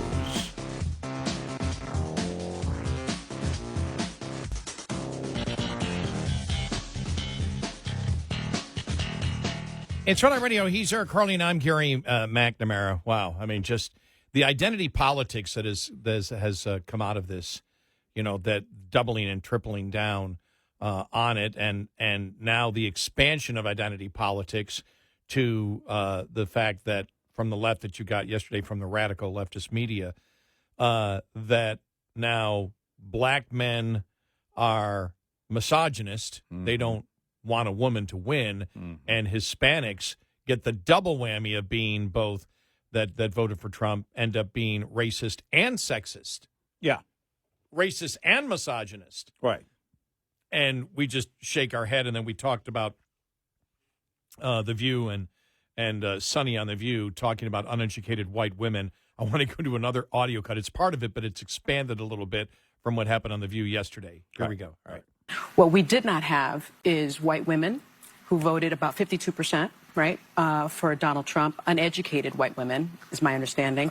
You have Latino men, actually, voting more for him. And you have, and black men was not the story. We're not the story here because they voted almost 80% for the vice president. Right. So why do you think that uneducated white women voted against their reproductive health freedoms? And why do you think Latino men voted in favor of someone that's going to deport, says he's going to deport the majority of his community? White women like being called uneducated white women. I think the economy matters, national security matters. But when you put people in these boxes, I think that's a takeaway from this race. All right. Somebody spoke up for who broke into the set of The View. Alyssa Farah yesterday. I mean, Yeah. it was, but she said it. But I mean, it was just like I don't think white women like to be called uneducated white women, and we had the simple answer for that. Mm-hmm. As we said earlier in the show, there are millions of tens of millions of women who believe that when they get pregnant, that's a human being inside of them. Mm-hmm. End of story. Mm-hmm. What can't you understand? Right. And when they say reproductive health freedom, it's like, this is about reproductive health. No, it isn't. It's about abortion. Killing is not health. At least some of the liberal media yesterday was using the word abortion, the words which I find absolutely unthinkable, but abortion rights. They were saying it. Abortion rights. Because that's what you're talking about. By the way, not rights. But this is who they are. This is the left. Fighting to kill babies. But that's why. Yep. So the uneducated, wow. There are uneducated and educated women that believe that when they get pregnant, that's a human being inside of them. Mm-hmm. The left does not. Right. We have talked about this over and over again, and actually have, given some advice to the pro-life movement in this country to promote the fact that they're actually winning on this issue. Yep. As every year goes by, they're winning more on the issue. More and more. Yep. They sure are. Because the entire question here that the left never wants to touch. They never get into the minutia of abortion, do they? Nope. But what it comes down to is, when does life begin?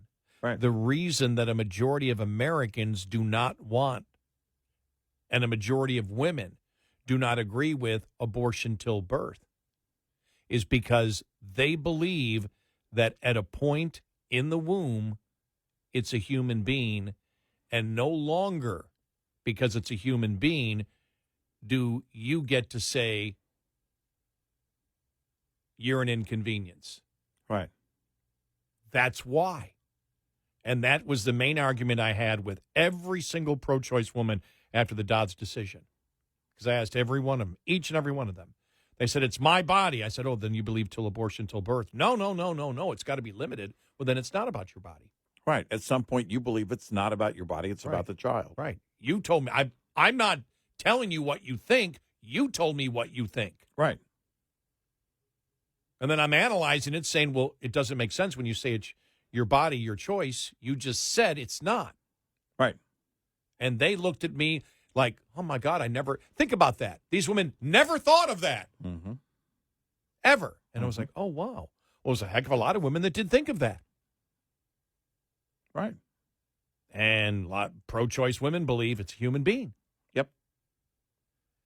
And so they try to make it as if, you have an uneducated opinion. Mm-hmm. And she kept emphasizing that on the show. Right. Yeah. But well, no, I mean, she wants to, and maybe the lawyers are stopping them. Maybe the sponsors are stopping them. Because, by the way, my question, too, is that proof that no conservative women are watching? Because they're not worried about them, clearly. Imagine if we came on and said, wow, the problem with these conservative women. No. If we actually had a problem with conservative women. Right. They do. Do women really need to be a part of the conservative movement? No. They need to do as they're told, as you said during the break. Know your place. Hey, that was off the record. Oh, and it's my wife's birthday this weekend. I'm going to pay so badly for that. Oh, yeah. It was funny because one of the conservative women that I talked to yesterday, it was her birthday yesterday. She goes, "What a great birthday present!" Huh? Yeah, what a great. Yeah. She goes, "I woke up going, oh, he won. Yeah. What a great birthday present. I don't need anything else today." In fact, because it's my wife's birthday is, because of where it is, it's always around elections. In fact, one time it was on election day, or it was the day election day. It was the day after her birthday was the day after election day. Has been a few times over the years. These are the people that make up the left. They're the ones that set the narrative and the rules, by the way. Sonny didn't care about the issues. This is about what she wants in office. She admitted it. Yeah. We didn't say that. She said that. We're not reading anything in. Nope. She said it. It's not about the issues. It's about a mixed race individual who's married to a Jewish man. Not She about said it. policy. She said it. Yep. Well, now let's go to Marco Rubio on CNN. All right. Here we go. Donald Trump appealed to Americans as Americans, irrespective of your background or your customs or what music you listen to or how your last name is pronounced. This is more than just a realignment. I hope it's a realization that when you come to this country and you put your roots down here and you raise your children here, you become an American. And everything from our economy to our safety to our national security matter as much to you as they do to anybody else in this country. Yeah, there you go. Right there. He didn't play the identity politics as the Democrats are doing. And that's why I've said this is the time now. We've been asking for decades for the Republican Party to address the racism of identity politics of the Democratic Party. Right. This is a time to do it. This is a time to do. Look at this. Now they're blaming blacks. They need to have a concerted campaign. They did on the radical transgender movement in this country. We know that. Again, they even talked about that on Morning Joe. Mm-hmm. And so the number of spots that ran over and over again. And I was watching, forgot what it was. Yes, guys, we go through so much. They were talking about what is Bucks County? Was it Pennsylvania? Yeah. And they were talking about one of the most effective signs that were out there was, save women's sports. Right. And people were like, they wanted that sign. Right. They wanted to put that sign in their front yard because that's pure insanity. What's going on there. But the identity politics, now blaming blacks as blacks are misogynist, Hispanics that voted for Trump are misogynist and racist now. Mm-hmm. This is what they started with, victim and oppressor. And as we told you, eventually the victims become the oppressors if you don't agree with the insane ideas that they have. And they keep wanting to divide over and over and over again. That's the problem that the political party called the Democratic Party has, is the fact that they keep trying to divide. And as we have seen, why did the Republican Party have success? They united people as autonomous individuals who have the same goals and wish the government to respond in a particular way. But they didn't treat you and say, well, I need to be there for you because you're black or I did do the 10 feet tall thing, didn't I already? Yeah. Or you have the proper height or eye color or skin or ethnicity or religion. We believe that everybody can be embraced in here, and we view you as an autonomous individuals with concerns that you have that are based on your critical thinking skills, not on your skin color. Yep. By the way, for the record, Barron is 6'9" now. Barron Trump. Kidding. No, he's 6'9". It's unreal. I think How he was. old is he now? I was in college, so he's what is Oh, he? is he? Okay. 19, 20, somewhere in there. Wow. Yeah. I mean, when he hit 6'6", I was like, "Whoa, he's taller than his dad." I keep forgetting that because he didn't. And now serve, he's 6'9". He didn't serve consecutive terms, so Right. I have to go No, back. it's been 4 years. Wow, it's been. He probably went from been 8 in that years, 4 years. I know that he was taller than his dad while his dad during his dad's first term. But he would have. That's his dad is 6'3", 6'4", but he's 6'9" now. It's insane. So on MSNBC, they've actually recognized the identity politics on one show. Mm-hmm. On the other show with Joy Reid, they keep promoting identity politics, and The View keeps promoting identity politics, judging people by groups and not individuals.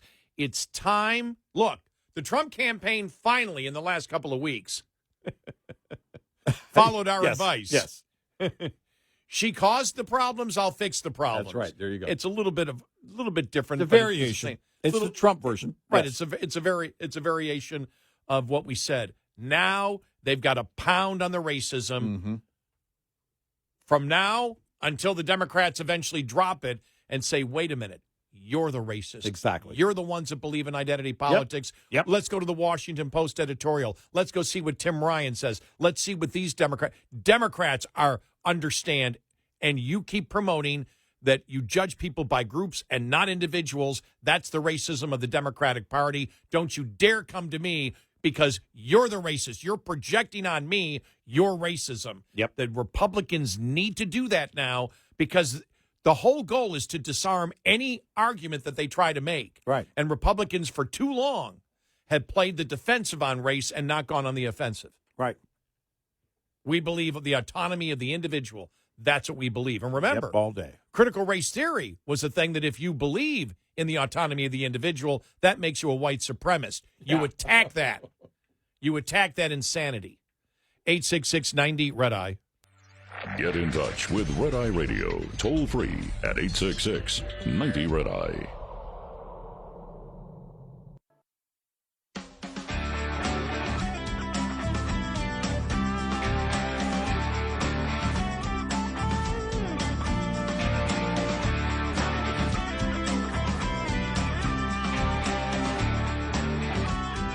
It's Red Eye Radio. He's Eric Harley, and I'm Gary McNamara.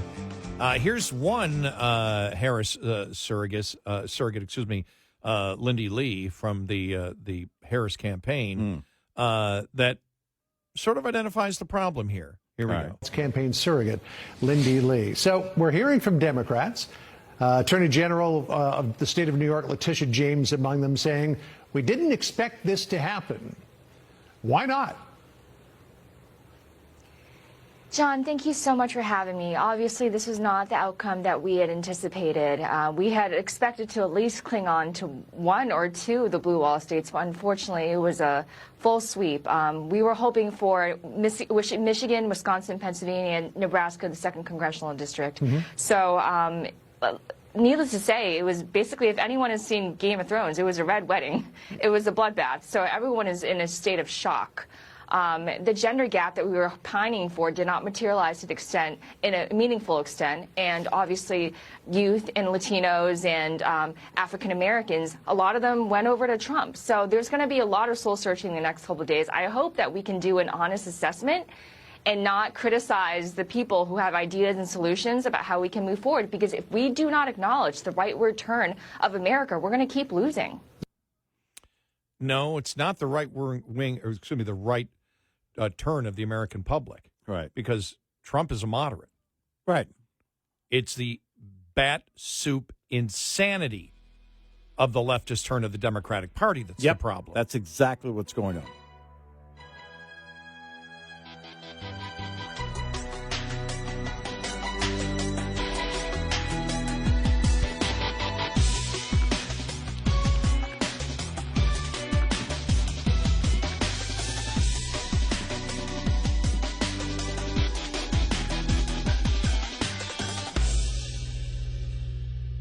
This is Red Eye Radio on Westwood One.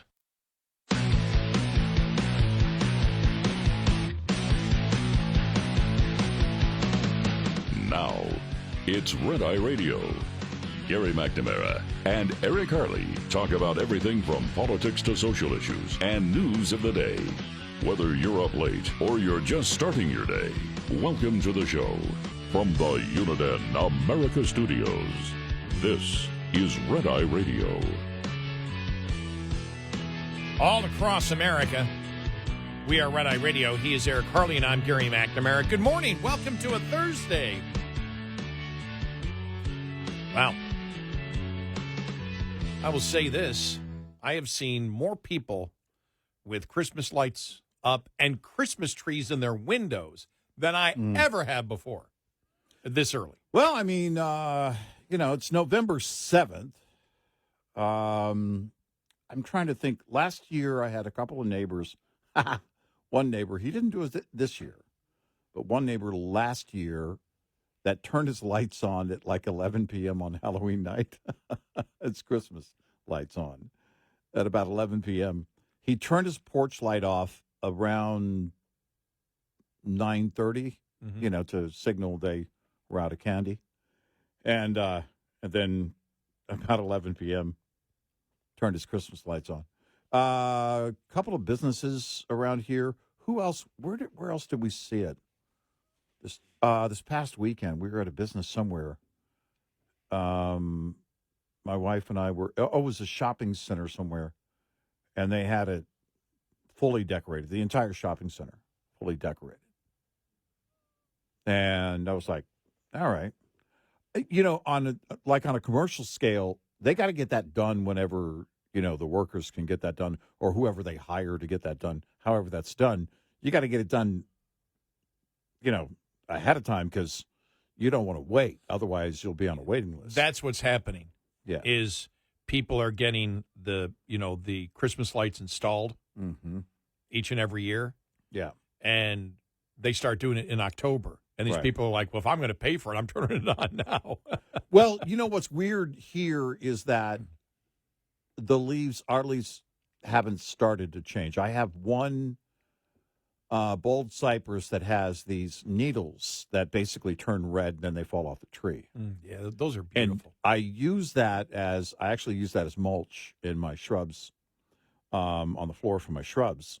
And there's quite a bit of it on my roof when I get on the roof to do my lights.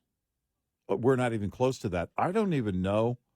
I haven't looked in the long-term forecast, anything even close to a frost or anything like that. I haven't seen anything. Yeah, neither have I. But typically, I will do it either the week of or the week after Thanksgiving. For me, that's usually about it, about that time. But my lawn is still green. My bald cypress is very green. So, I mean, it only takes one good frost, and, that'll change that. But the coldest we get between now and the 20th, according to the long-term forecast, is 48 in my neighborhood. Yeah. 46. All right. So, nowhere close to a frost.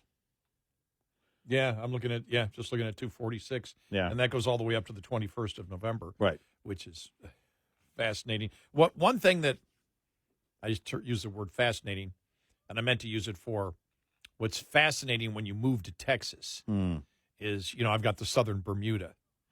How quickly it goes dormant. Yeah, typically it's a lot like St. Augustine, that it will stop growing when we get into regular temperatures that, especially at night, that are in the mid to low 60s, or, we've had a little bit cooler than that. It will just stop growing. Mine's still green, but it hasn't grown much in recent weeks. Yeah, mine hasn't grown a lot either. We did get some rain, and so it grew a little bit, but I'm just amazed that in like a 3-day period. I mean, you sit there one day, your lawn's green, you come back, you go, oh my God, it's dormant. And then 3 days later, it's completely, that. What is that color? What would you call that color? A sandy color? When we have a frost and it goes dormant, completely dormant. Well, yeah, mine goes dormant before frost. Mine takes a frost. No, in fact, my backyard, because of the way my fence is, I have a huge fence, a very tall fence. Mine sometimes doesn't go completely dormant. Parts of it are green until we get actual ice on the ground and in the backyard. But it goes. Mine is still green, and I'd love to not have to mow. Yeah, I was thinking I was going to cut the lawn today, but probably won't do it till Saturday or Sunday because it's supposed to rain. Yeah, it's supposed to rain today and tomorrow. I was hoping I'll take the free water. I'm all right with that. Yeah, I'm telling you, I love the free water. I love the free water. Yeah, it's better water too. We got a monsoon so hard, only the second time ever Yeah. The drain in my pool or the drain on the pool deck wasn't able to handle the flow. It was so great. We must have got, I'm not kidding, 2 inches in a half hour. I mean, it was pouring, and it actually raises to the level. Even though it's working completely, I had it happen about right after I moved into the house about 17 years ago. Yeah. It raises a level about a foot and actually starts seeping through my back door. And luckily I caught it and had a towel. And the towel took care of it all. Really not much seeped through. Yeah. But it was like, oh, my God, is it raining? Right. And then I looked out afterwards, and I'm like, wow, my pool's up 3 inches. Free water! Yeah. Yeah. I love it. And my wife has a great vegetable garden. And, I mean, just like with your lawn or anything else, rainwater is so much better than the water that comes out of the sprinklers or the the hose. You want something. What I'm always amazed of, and again, it's only the top part of my lawn that will burn once in a while when it gets really hot. If you're talking about 108, 109, but still southern Bermuda grows great in the heat. And especially, I mean, my lawnmower setting is at the top. And I'm sure people in New York are going, you guys are talking about cutting your lawn? It's November, for God's sakes. We're trying to get my dad with the leaves. Oh, he's got so many. I mean, it's just it's a full-time job. In fact, they've got my they've hired my niece to be over there and taking care of all the the leaf stuff. But it's just it gets out of control. I'm so happy I don't have that where I live. I really don't have a lot of trees, and the trees I do have are very young or very small right now. I've got a 45-year-old seedless mulberry, and the leaves are big, fruitless mulberry, some call it, but the leaves are huge. When it starts to fall, it's like, oh, man. It doesn't look like it's going to be a lot. I used to have 2 of them. One got hit by lightning, and the remaining one, it's a great tree, and you need as much shade as you can over your lawn in the summer. You just have to have it. But, man, when those leaves... One year we got a frost, and here's what happens. If we get like a frost with a good freeze around 28 degrees, and those leaves freeze on the fruitless mulberry, when the sun comes out to warm everything up, they all fall off in one day. Oh. That's good and bad. Oh. It means I can get it all done in one day, which I did that year. But it's also it's like an all-day thing. It was crazy. But I started using a lot of that stuff as mulch. It really works well. The other garbage you buy in stores, you got to really be careful what you buy and put on your soil. But it's I'm ready for a good frost. I'm ready for a change of seasons. It doesn't feel like that yet. We've had nice warm days. You know, yesterday morning we got out of here. It was nice and cool. It was wonderful yesterday going. In fact, coming to work Tuesday night, to start election coverage, I stepped out and it wasn't one of those, the warm things that hits you as you walk out for the first time in a while. So it was good. Yeah. This is a time when we get to after election time, it's been so ingrained in, now into I finished 35 years. Now I'm into my 36th year of talk radio. And as soon as the election day ends, I'm thinking, where are the stories about people who have to work on Thanksgiving? Remember how big of an issue that was? Yeah. People should have off. Remember when we worried about things like that? Yeah. People should have off Thanksgiving, and people have to be there too early on Friday. And I thought about it because I was in a local grocery store, and one of the women that I know who works there, I said, you got your holiday hours yet?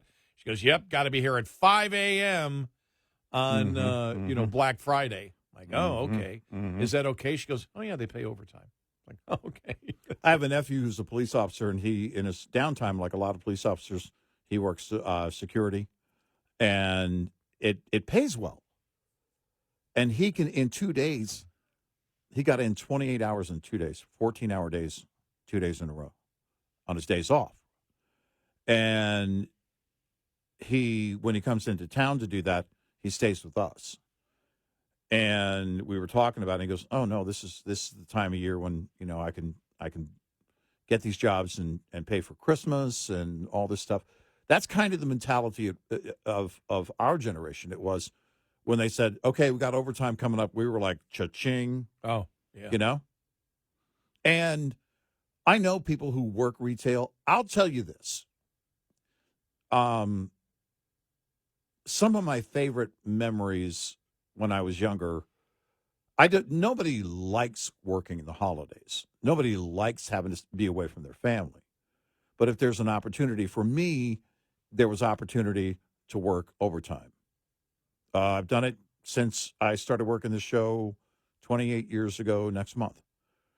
And I was working at our parent network, which is where we are now, actually, and during the day. And I remember one Thanksgiving where I worked this shift and then worked 2 shifts at the network building and then came back and worked Thursday night, Friday morning on this shift again. And I was basically working around the clock. But back then, for me, it was like the overtime and the extra work and the extra experience really is what it was for me. I wanted the experience. And I told my wife, I said, grab the kids, go to your mom's and have fun.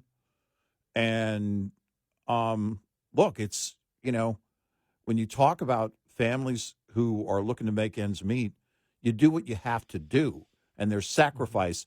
It's always been that way. I know both of us, we've talked about our dads. My dad was in the Air Force.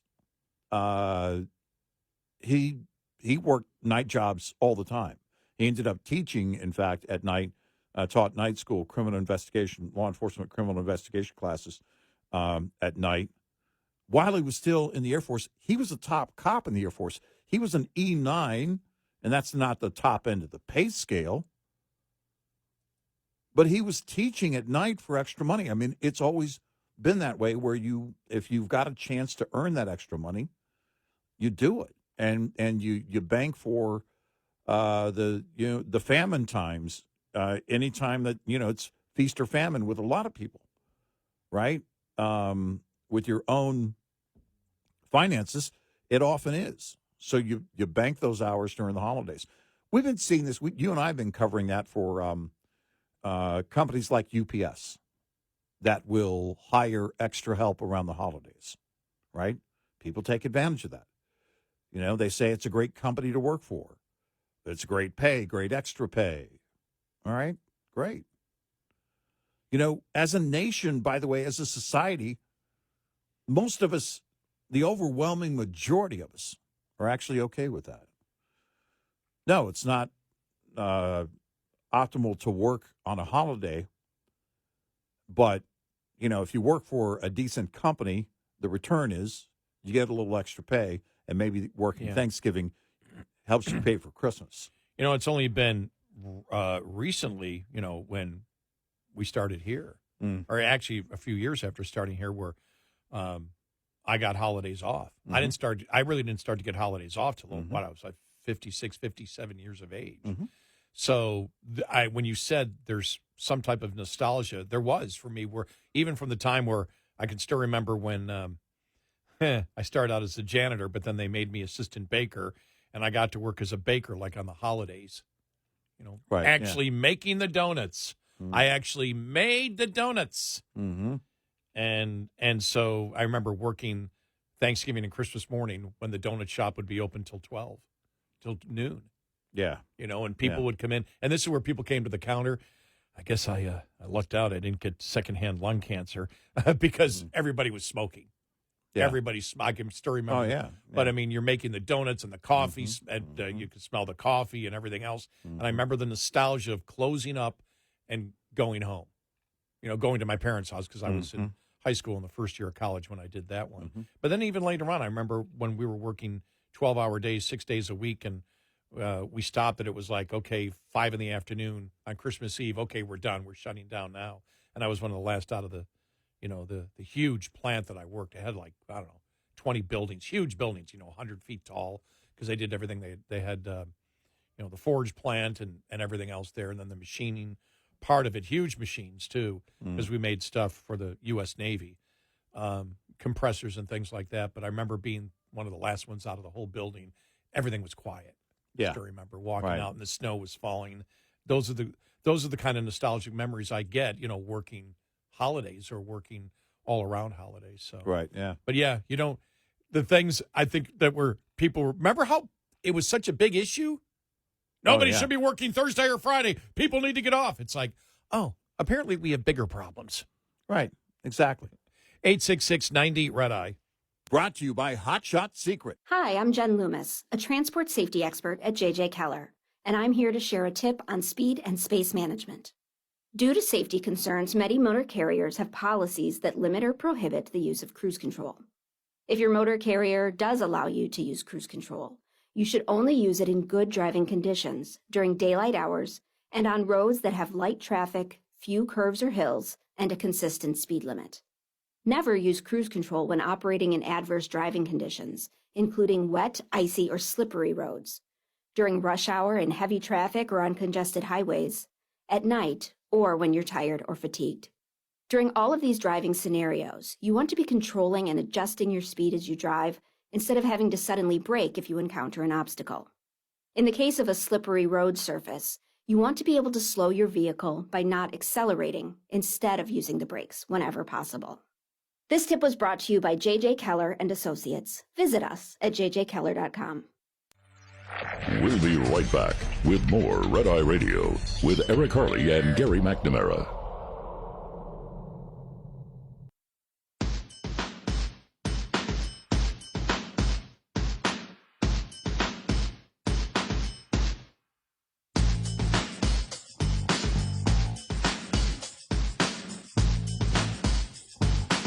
It's Red Eye Radio.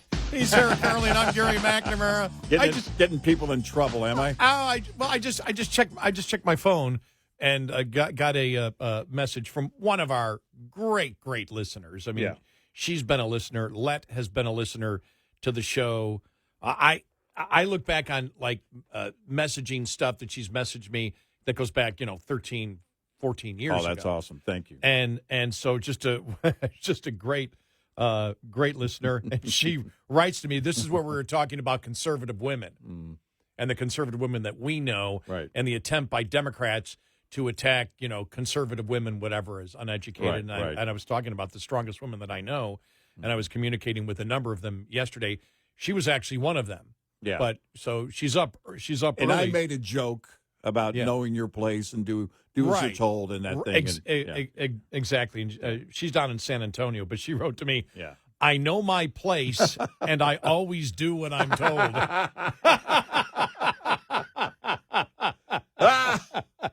Yeah. And my response would be, just continue to obey the man. Exactly. Highly educated, by the way. Yeah. Oh, so. yes. She is extremely highly educated. Yes, I will say extremely highly educated. Yeah, exactly. So, yeah. It's just so funny how So, what's wrong with her? I don't know. Let the View pick it apart. I'm sure they'll come up with a number of things.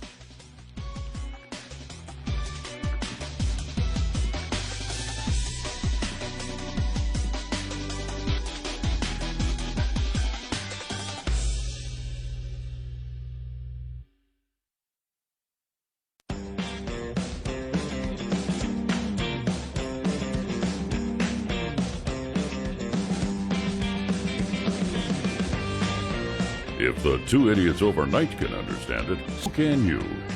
Red Eye Radio.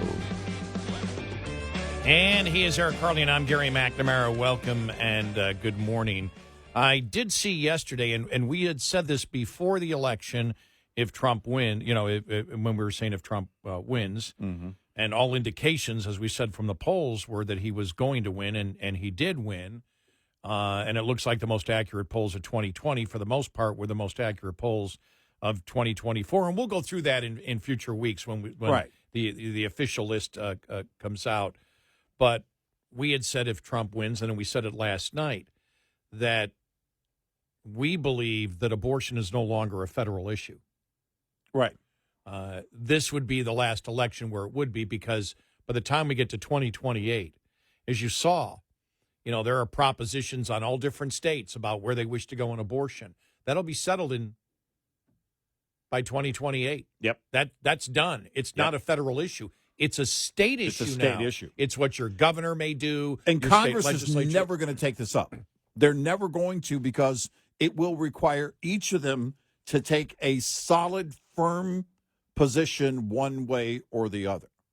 Remember when Lindsey Graham, what was he floating? Was he floating 15 weeks, 16 weeks, something like that? Yeah. And it was like, and then conservatives were going, whoa, what are you talking about?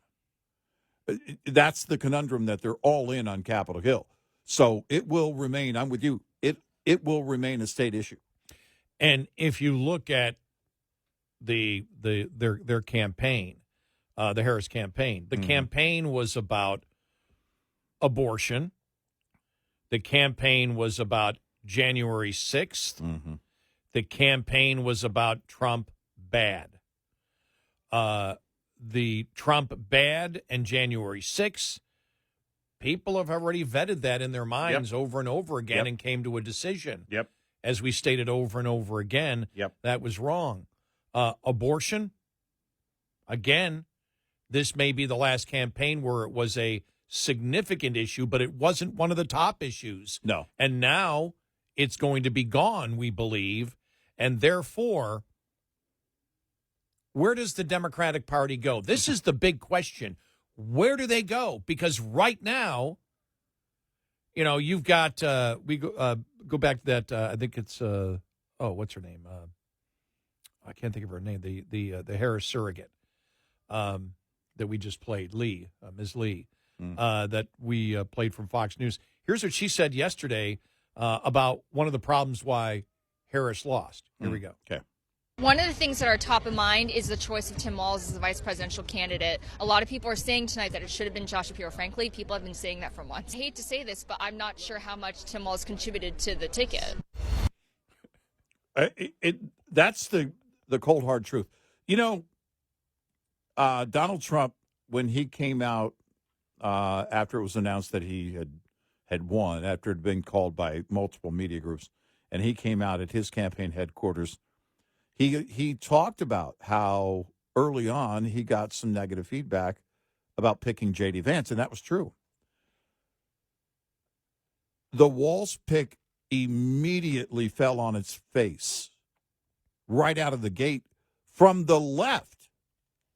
It wasn't just us. I mean, conservatives had fun with it, but the fact that the left, they didn't know where to put him. Oh, they don't know what to do with the macho guy. And then a few hours later, we can't say macho. Oh, well, he's the new kind of macho. The kind that's not macho. Macho.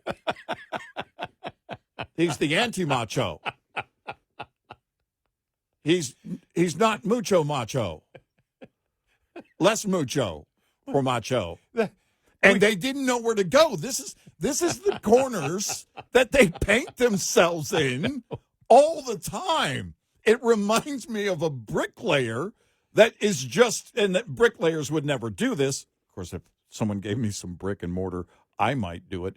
They build themselves into this brick wall that they can't get out of. Oh, crap, I forgot my ladder. But that was her campaign, though, across the board. Across the board. On every issue. But think but about for it. Tim Walz, that was it. They, right out of the gate, it was a bad pick. And just so people know, because some people, I'm not saying our audience, live in the bubble of today. Right. You have to go back and look at it. And we, early on, said, what the hell are you doing? Right. Yeah. Because that's when they came out initially. Soon as he was picked, he's in the camouflage and the rifle and the hunting hat.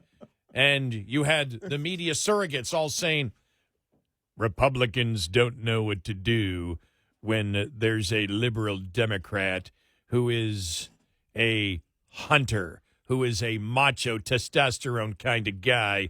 They don't know what to do with it. Meanwhile, I was waiting for him to go, I'm hunting wabbits. Well, then after that, here he is, and he's doing the Richard Simmons twirl. Exactly. Because everybody immediately said, weird. my God, he looks like Richard Simmons doing the twirl. And so then a month later it became Republicans are afraid of Walz because he's bringing forth a new type of masculinity. Remember Jen Psaki on that one? Yeah. Jen Psaki, and we're like, shut up. I mean, I'm cringing. I'm like, you're destroying it. Nobody gives a damn about the masculinity of your vice presidential candidate. And she did the same with Harris's husband. Oh, yes. Oh, the same thing. Yes. It was, Oh, that was actually it. That was actually the one, was Harris's husband. That was it. It's a new age, You're a new type of man, aren't you? Yeah. You're a new type of man. Tell us how you are a new type of man. And it's like, stop with this identity crap. Tell us more about your first marriage. Yes. Tell us about your indiscretions. You must be quite a virile guy if you've been married twice. Yeah, so exactly. you're not the typical. I could actually see Jen Psaki try to make that a positive for him. I mean, she didn't, but that's how ridiculous it got. It's just it was you like just have a healthy appetite. I'll put it that way. What the hell's wrong with these people? What the hell is wrong with them? We said they're focused on this. Is he a testosterone man or a non-testosterone man? They didn't know where to put it because you can't say macho anymore. But then when it comes to the end, your question is, hey, and we can mention plane, trains, and automobiles. Steve Martin to John Candy. Right. Have a point. Right. What's your point? Exactly. Your they point really is couldn't. You guys can't decide what kind of a male he is. Right. Who's asking the question? Right. I don't know anybody out there going, you need to define his masculinity because we don't know what type of male he is, and we can't vote for him unless we know what type of male he is. All anybody cared about was, in this election, where do you stand on the issues? Right. What are you going to do? Right. He's under the hood of a car. Did you just pour cooking oil in the intake? What are you doing, dude? What's going on? What's happening? Well, at least they didn't do the Schumer thing. For 4th of July. Put cheese on a burger that hasn't been cooked yet. Right. The barbecue thing was that 4th of July or Labor Day? I'm shocked that Schumer didn't, or someone for Schumer didn't come out and try and defend him and say, no, he puts his cheese on his steak tartare. So I mean, this is a kind of thing that they were. So where do they go? They don't know where to go. All they know, and you've seen it. You've seen it from The View. You've seen it from MSN or from Morning Joe. Mm-hmm. You've seen it from Joy Reid. Yeah. You've seen it from so many liberals out there. There will be some like Ms. Lee there who look at it and I still don't think that he's to blame for the loss. It's because of the issues. I still think whether it was because could Josh Shapiro, if you don't know where you stand as the president, where does your vice president go? Exactly. I don't know. I don't know where I stand on the issues. I can't tell you. I will not ban fracking. I just will not expand oil and natural gas production. I would say that that Shapiro had or has, I believe, the ability or had the potential to not seem as awkward as Walz. Aside from that, and the reason I am cautious about saying that is because at some point you have to answer the questions on the issues. And she's awkward, so however you answer is going to be awkward. She can't give you a definitive answer. I mean, this is really what it became. It really should be no surprise that they're going out of their way and trying to be ambiguous and they're kind of all over the place in describing Tim Walz or her husband or anything else regarding the campaign, because she's all over the place on the issues. She didn't take a firm stance on anything. Right. So, and on the issues, again, as we pointed out, Donald Trump started getting momentum about mid-February in the polls, and it just kept going. And so whoever was in that position. But I will tell you this. We know why they didn't pick Shapiro. But Tim Walz was a horrible pick. Shapiro could have been a catastrophe because of how the radical left, the anti-Semites, and there's a lot of them, would have responded to that. It's why they didn't pick him in the first place. Yeah, the Democratic Party has become a bunch of Uncle Leos. Well, I mean, it's exactly. Do you remember that Seinfeld episode? Yes. Where everything that Uncle Leo thought, anything that happened to him was because of anti-Semitism. Right, Remember right, that one? right. That was great. But they kind of forget themselves, though. Well, he was a bad pick. Well, it wasn't going to be Shapiro. And don't say he would have been a better pick, from your position, because you know why you guys didn't pick him in the first place. Well, Biden was a bad pick. Harris was a bad pick. Walz was a bad pick. Yeah.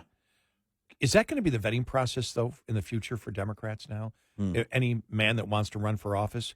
Could you please tell us here? We're going to go through a vetting process here. What kind of a man are you? Huh? Right. What kind of a man are you? You put some disco music on pretty low in the background. When we just see, you leave the room and he's sitting there. If he starts dancing, then, like a hidden camera thing. Well, let's see how he reacts to disco. Does he like the Bee Gees? John Travolta was masculine, and he liked the disco thing. No, he wasn't. No, he wasn't. He wasn't Welcome Back, Kotter. Well, yeah. Not in Saturday Night Fever. No. Any movie where the script includes, I've got to get to the dance studios. Sorry. Sorry. Are they going to have the vetting process? What kind of a man are you? Are you a testosterone-laden man? Right. Or do you have less testosterone, and do you wish to promote a more effeminate but different type of masculinity that only I or another Democrat can relate to, because we have no idea what the hell road we're going down here? And that was the whole point. There was never a point to it. There was never a point. Nobody was asking, we need to know what type of a man Walz is. You guys brought it up. Right. You brought it up. We only respond. We think the whole argument is stupid. It really is stupid. But for the left, it's hilarious to watch. Right. Leave him alone in the kitchen. And let's see if he makes steak and eggs or avocado toast. And look, we have experience of it. We never judged Joe Lieberman except for where he stood on the issues. Right. I don't know why I just picked him picked him out of thin air. That was just yeah. But you know what? It was a Joe Lieberman. Look, you're too whiny. Is that testosterone masculinity or whatever the other form of masculinity we're talking about? Joe, would you just for us, would you recreate the scene from Ferris Bueller where they're doing roll call? Would you just once? He could do that. He could do it. He could do it. Yes, Ben Stein. Yeah, he could do it. He could do a Ben Stein because he had that same kind of. He had the same. Yes, and I'm describing it not as a positive or a negative. It's just a reality. There was a whine to his voice. Yeah, very similar. Just like Benjamin Netanyahu and Gene Simmons of Kiss. They are very similar. This is Benjamin Netanyahu. This is Gene Simmons from Kiss. See? Makes it simple. Oh, my gosh. That's great. I would have never put those two together. There you go. 866-90 Red Eye. Coming up, more with Gary McNamara and Eric Harley. It's Red Eye Radio.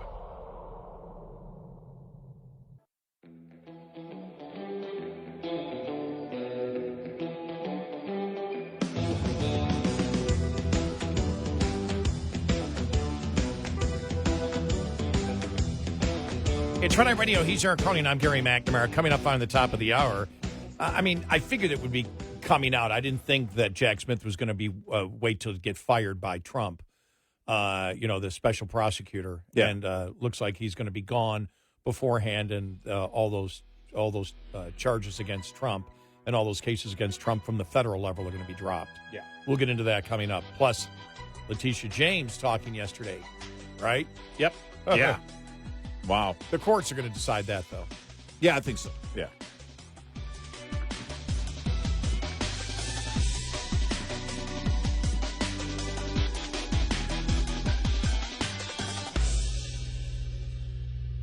This is Red Eye Radio on Westwood One.